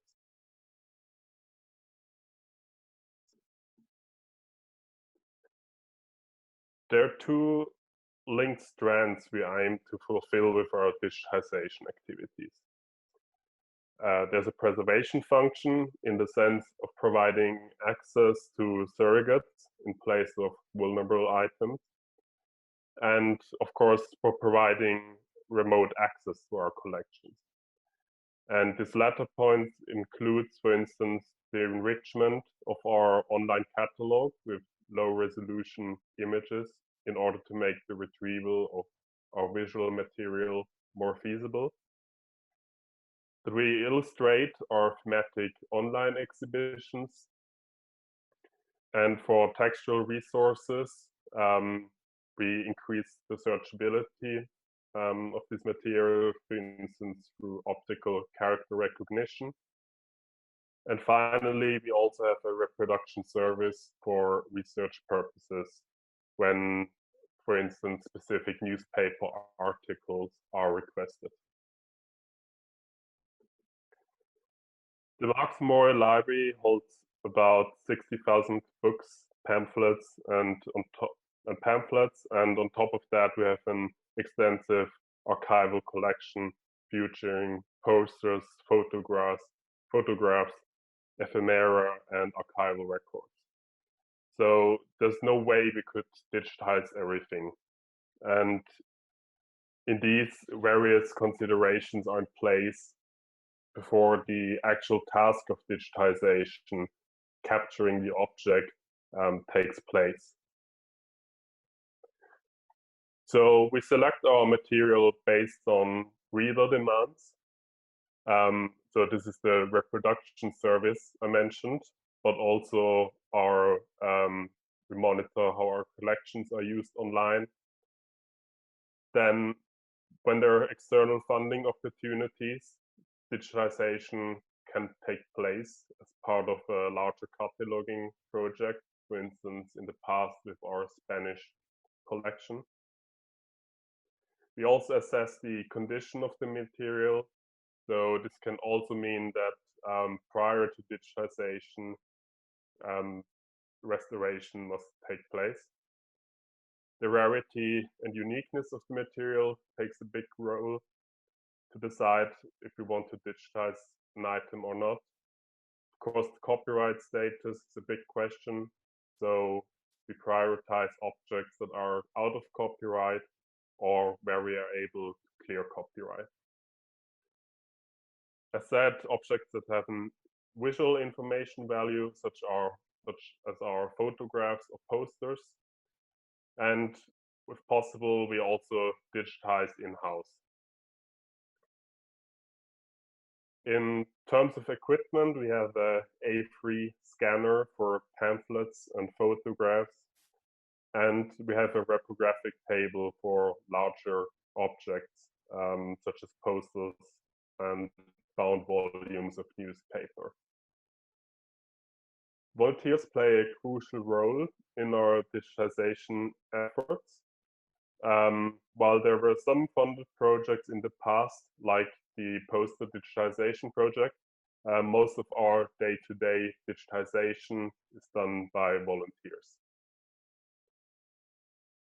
Volunteers who are interested in digitization are trained on using our equipment, using the image processing software for color management, image cropping, and file management.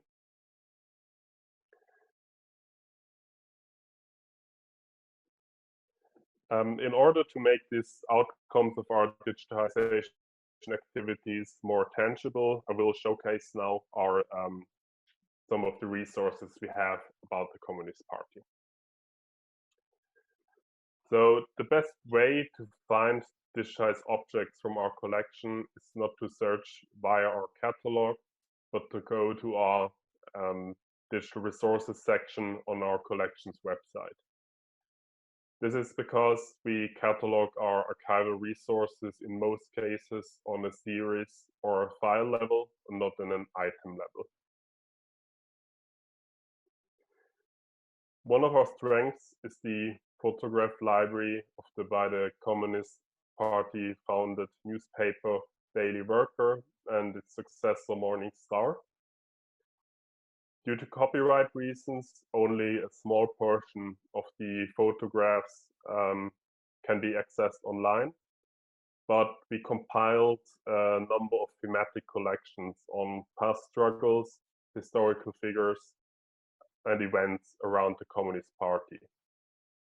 More digital copies of this photograph collection can be accessed on request in our reading room.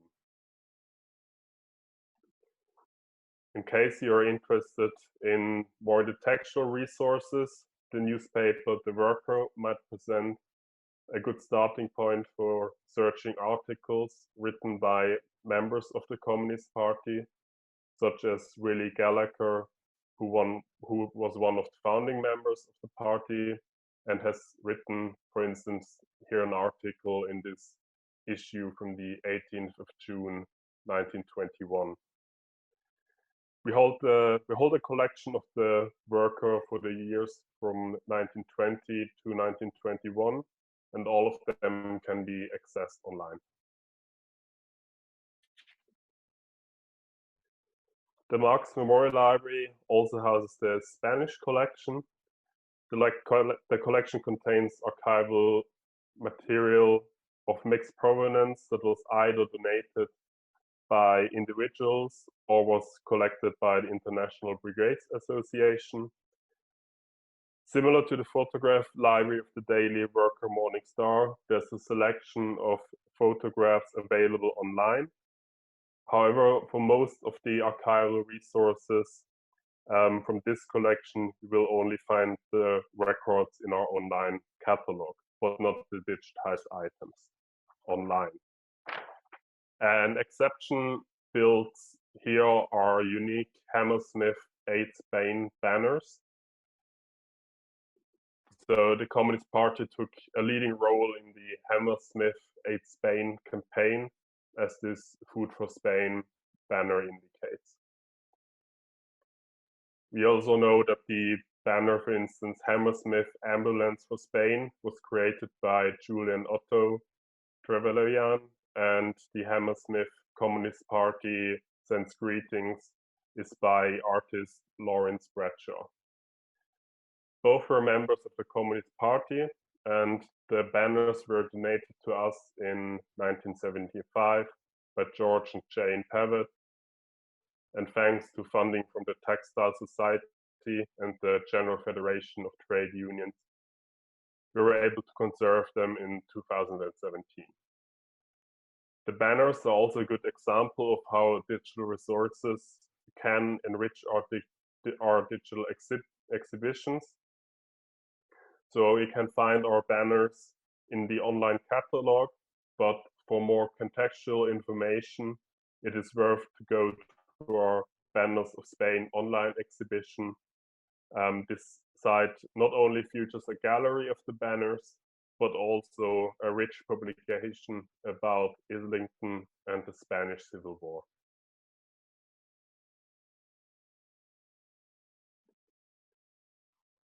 The final starting point for resources relating to the Communist Party I would like to mention is our poster collection. From April to August in 2018, we had a funded project devoted to cataloging and digitizing our 2,000 posters. And our poster collection is really eclectic and ranges thematically from posters from the Soviet Union, the Spanish Civil War, to anti-apartheid, trade unions, and nuclear disarmament campaigns, including a number of posters from the Communist Party. There's a small selection of posters in the digital resources page I mentioned, but because we cataloged each poster on an item level individually, the vast majority of the posters can be found in our online catalog. In order to browse our poster collection, you best select the appropriate filter and apply posters.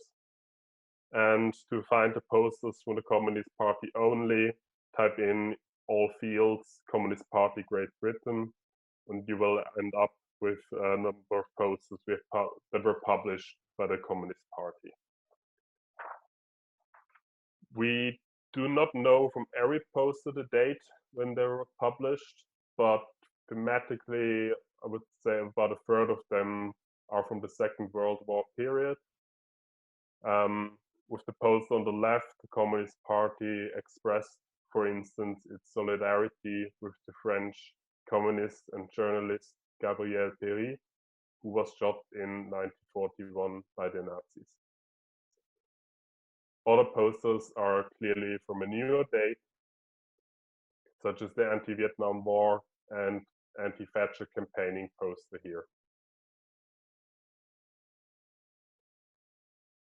In the last part of this presentation, I will just speak about the, I hope this digital resources gave you an inspiration where to start from for your research.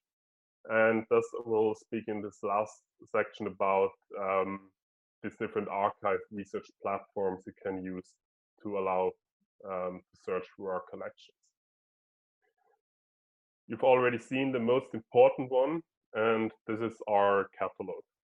So our catalog is a database of bibliographic information and metadata about books, archives, periodicals, objects, and posters.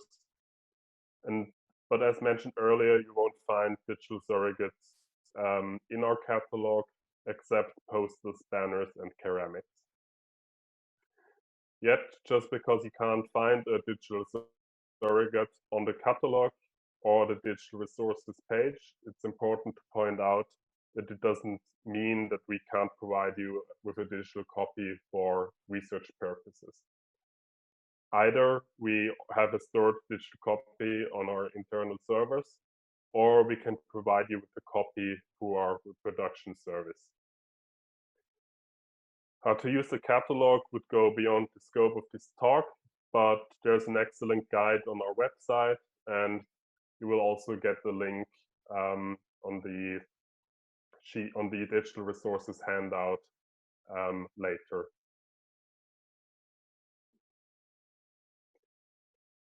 Sometimes it's necessary to search across collections of several institutions, and the Marx Memorial Library does contribute to two external catalogs. Both have slightly different scopes that might be helpful to consider when using them. The first one is Archives Hub, a repository that permits the search over 300 archives in the UK. The second one is the Social History Portal. The Social History Portal is a collective catalog hosted by the International Association of Labour History Institutions, where the MML is a member too. The Social History Portal records more than 2 million documents and 900,000 digitized objects held by 21 European heritage organizations that are devoted to the history of socialism and the labor movement.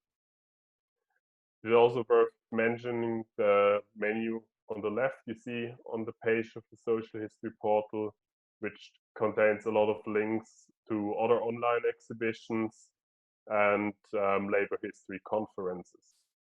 The IALI network publishes also an online newspaper, which might be of interest for you as well. So the advantage of both portals is certainly that they allow you to search across various collections simultaneously. Thus, you might find sometimes collections or items in archives you might not have expected to be there. Yet, organizations do not necessarily link their whole holdings to such platforms, like the Archives Hub or the Social History Portal. So in our case, you will find, for instance, on Archives Hub our Spanish collection, and on the Social History Portal, only our posters. But for all the other collections, you will need to use our own Sutren catalog. At least in our case, the reason for this has to do with technical reasons, and also because linking collections to external catalogs involves quite a lot of work. So external catalogs are a good starting point for getting a sense of what is available, but for detailed research, I would always recommend to search at the local catalogs of archives and libraries. Before I'm coming to an end, I want to point out to some other resources that might be of interest for you. Always a good starting point is, of course, the National Archives and their Archives Discovery platform. Now, due to COVID-19, they enabled free access to digitized records. All you need to do is set up an account.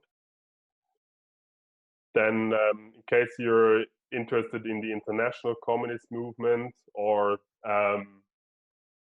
also material by Karl Marx himself, as Meirian mentioned earlier, we could recommend the International Institute of Social History in Amsterdam, who has also a really rich online collection.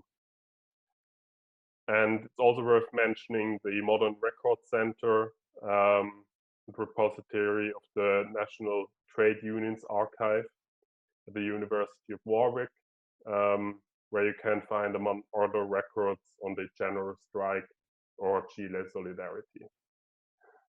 The Trade Union Congress Library holds also a rich online collection you can find on their webpage, but also on the Social History Portal. And of course, the Working Class Movement Library, we also heard from today already. They have also a lot of material in their catalog from and about the Communist Party. And thank you very much for listening. We would now turn to the Q&A session. Thank you so much, Marco. I think it's really important to give some time to think about how we may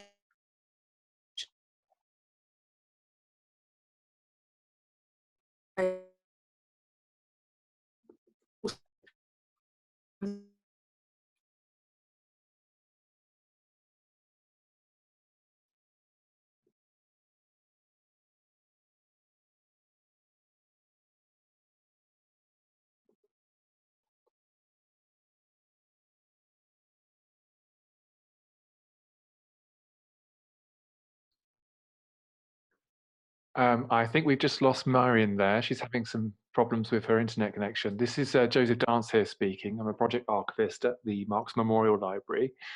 Marco, thank you so much for that presentation. That was really helpful to go through some of the platforms and search options that are available. We've got a few questions in the chat. One is, what license for reuse has been applied to the material, and how was that chosen? Yeah, it's actually something we discussed in the workshops internally just recently. At the moment, we don't have licenses for reuse, and this is primarily due because we're not the copyright holder of a lot of material, or we don't know the copyright status. So a lot of our works are orphaned. So so there's a lot of legal implications we would need to consider here before we could apply online licenses. I'm so sorry, my internet keeps chucking me out, unfortunately. I am now back, at least for the time being. I think I know which question you've just answered. The next one we have here, do you think users might miss out on some important context about an item, for example, its link in a wider collection when viewing digital objects on a platform like the social history portal? I think in the case, at least for the social history portal, well, I think that's a really interesting question, actually, and there's a lot of debate on it in scholarly research. But in case of social history portal, I think there is, of course, the benefits that it's a really specific portal aimed at social history. So the material that is on there is kind of in a context of the wider history. So I think there's an advantage to it, but on the other hand, I think there's always it's always also important to remember that you will need to investigate the physical object as well, also in place of its in its physical archive. I think Leslie mentioned earlier that kind of joy of leafing through a file and really discovering like how somebody collected certain items, for example, for their own library, and that's something that might be not quite be the same, I guess, on a digital resource where things are very much kind of indexed and searchable in a different way. Yeah, exactly. I agree. We've got another question here. Marco, how do you deal with? He's got a question about text recognition software. So do you use kind of OCR software? What about handwriting recognition? How does that work in these kinds of resources? Yeah, so for our textual resources, we do optical character recognition, and we use here the Abby Fine Reader from Adobe. Regarding handwritten text recognition, I have some experience in that for my master, but we haven't investigated it yet how to use it at the Marx Library. But I could imagine that would be something we could look at in future for some handwritten documents. Indeed, yeah. Absolutely, I think we used it. We used OCR with our collection of the Call newspapers for one of our funded projects. I think that was a really important one because obviously I think we're pretty unique in having a full run of the Call. So we were able to make that available, and it's a very text-rich resource. So that is actually searchable. But this is, I think, has come up with quite a lot of our discussions at the library, Marco. Often these things are so closely related to resource management. Where do we decide to put our quite limited resources in terms of digitisation and collection information more generally and putting stuff out there? Right, I've got another question. What percentage of material is digitised at the MML and also in other archives, and how can researchers and users of material support the digitisation process? Are we able to suggest items or collections for digitisation? Do you want to try and well, I can't speak for so much for the Marx Library. I think I would need to ask Meirian here how much we actually have digitized. But I know from an international level at least, and I think it's always important to consider that actually really a small amount of material is digitized. So yeah, I think that's also one of the maybe disadvantages of the digital, as it suggests kind of a completeness, but you will always need to go to the archive itself to be able to investigate what's really all there. Yeah.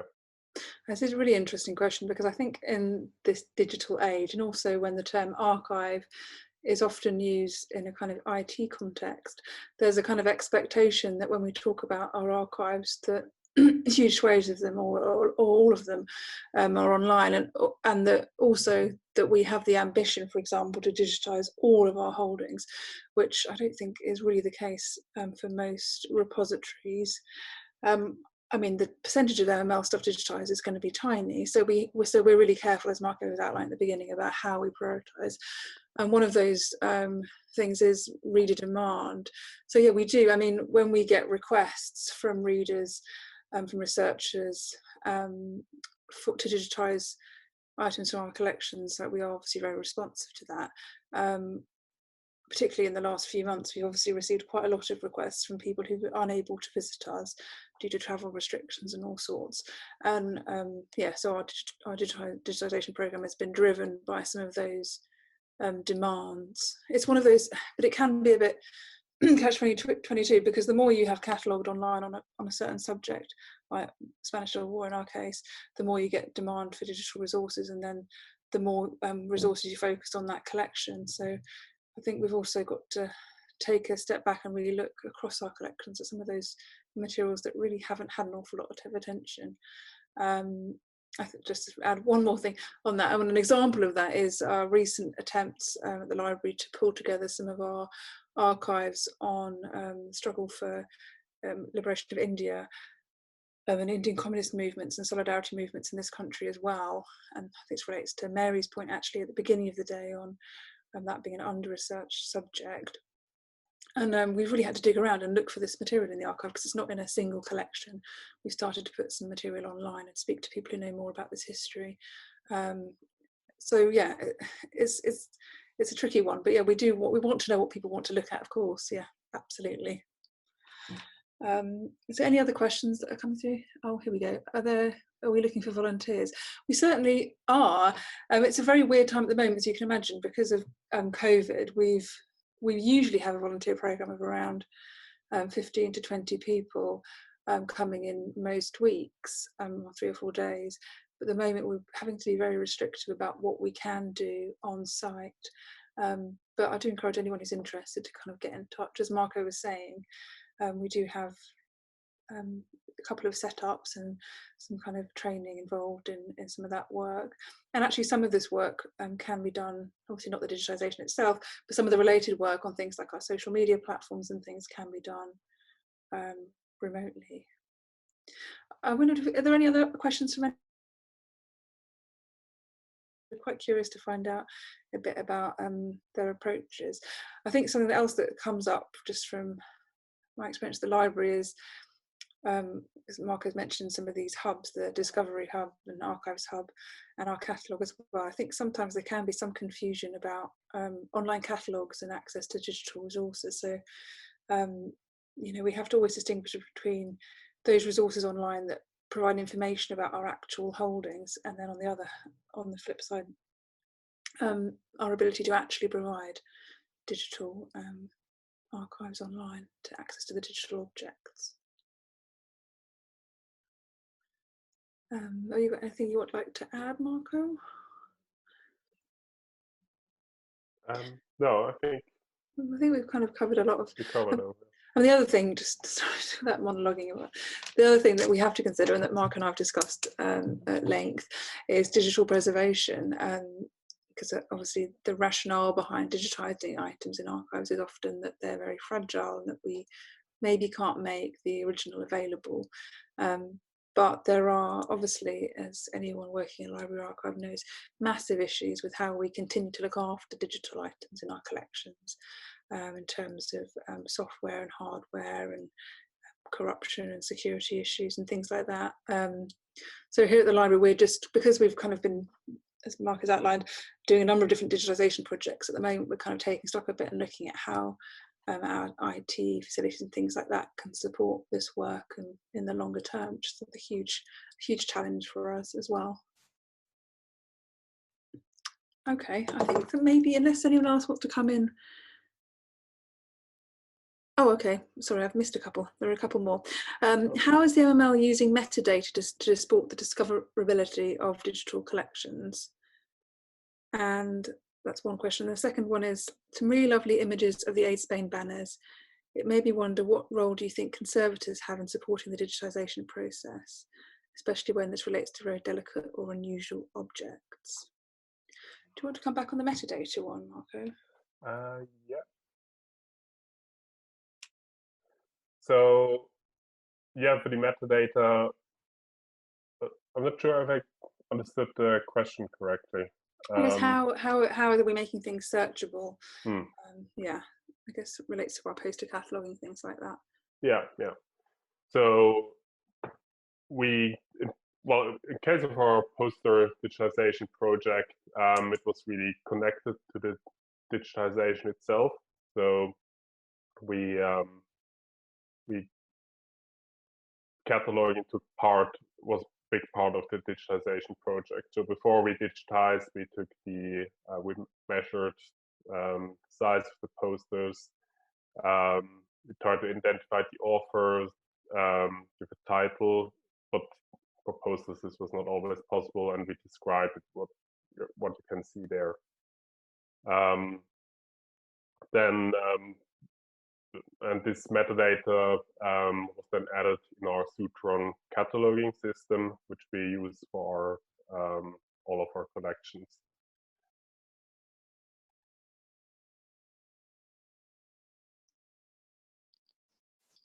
Thanks for that, Marco. It's Joseph here again. I think Meirian's still having problems with her internet connection. We do have another question. And that was the one that Meirian just asked, which was, what role do you think conservators have in supporting the digitization process, especially where this relates to delicate or unusual objects? And I think this was raised because of the Aid Spain banners that you showed. And obviously we have a ceramics collection as well, and they're quite unusual objects. I wonder if you have any thoughts on that. Yeah, I think they play a really crucial role. It's also sometimes maybe something that, or sometimes maybe a bit forgotten, but yeah, these items are really delicate, and this digitization, ideally, it shouldn't, well, in no case it should put harm to the object. So there's sometimes a lot of preparation work necessary before you can digitize. So I think, yeah, for some items like the banners, conservation is really crucial. And also in terms of research, like I know for ceramics collection, I know here was also conservation really linked to research into the items and find out more where they came from, what they are. Yeah. Just to add to that, those really good points, Marco. Also, I think we often find that while it's much easier to get funding for digitisation than it is for conservation, so often we try and link these things together in a kind of project funding bid, or else, for especially small organisations like ours that don't have a conservation department and things, it's often a good way of killing two birds with one stone, as it were. I'm sorry that I keep disappearing, unfortunately. Right. I think we're ready to wrap up. I just want to firstly just say it's such a huge thank you to everybody who's participated on today's event, to Mary Davis, to Leslie, Simon, Janette, and of course to Marco here as well. Also a massive thank you to Joseph, who's been working on this project for a while and who's been in the background making sure it all runs smoothly. It's also chipped in when I've fallen out of the room due to my poor internet connection. So massive thank you to everybody. A huge thanks to people coming along and getting involved with the discussion, because that's what makes these events work well. And also, of course, to the Society of the Study of Labour History for supporting this event. We're really delighted with that. And what we'll be doing next is we'll be emailing everybody who's attended a complete resources pack. What we'll be hoping to do as well is to add, because there's been a few things that's come up today that we weren't aware of, including I think the Sheffield University collection. So we're going to be adding to that and circulating that, which I hopefully will do just what we've intended to do today, pull together some of these resources so that they're open to researchers and further discovery. When we do that, we will be sending you a little survey of just a few questions, because this is the first time that SSLH has done a kind of Explore Archives Day kind of run by the Archives and Resources Committee. So we really want to know whether we've done what we intended. Of course, we've done it online, which has been even more experimental. So we want to know how we've done with that. So we really appreciate it if you could give us some of your feedback. I also want to just kind of echo what Simon mentioned in the panel. It's such an interesting subject, looking at where all these archives have ended up, how we're able to provide access now, whether it be on site or online. And also, it's an ongoing process, isn't it, for all of our archives and libraries, both cataloguing and of course collecting. So just to kind of put that out there, that as part of our work as the SSLH and the MML and People's History Museum and everything else is to collect this history and to keep our eye on what's out there. So do get in touch with our organisations. You'll find our collecting policies and things like that on the SSLH's website. So I think that's all from me really, and that's all from us, but a massive thank you to our panellists, and thank you all for getting involved. We'll be making the film available on our website, on the website of the SSLH as well, so you'll be able to look back and take a look. Thanks very much.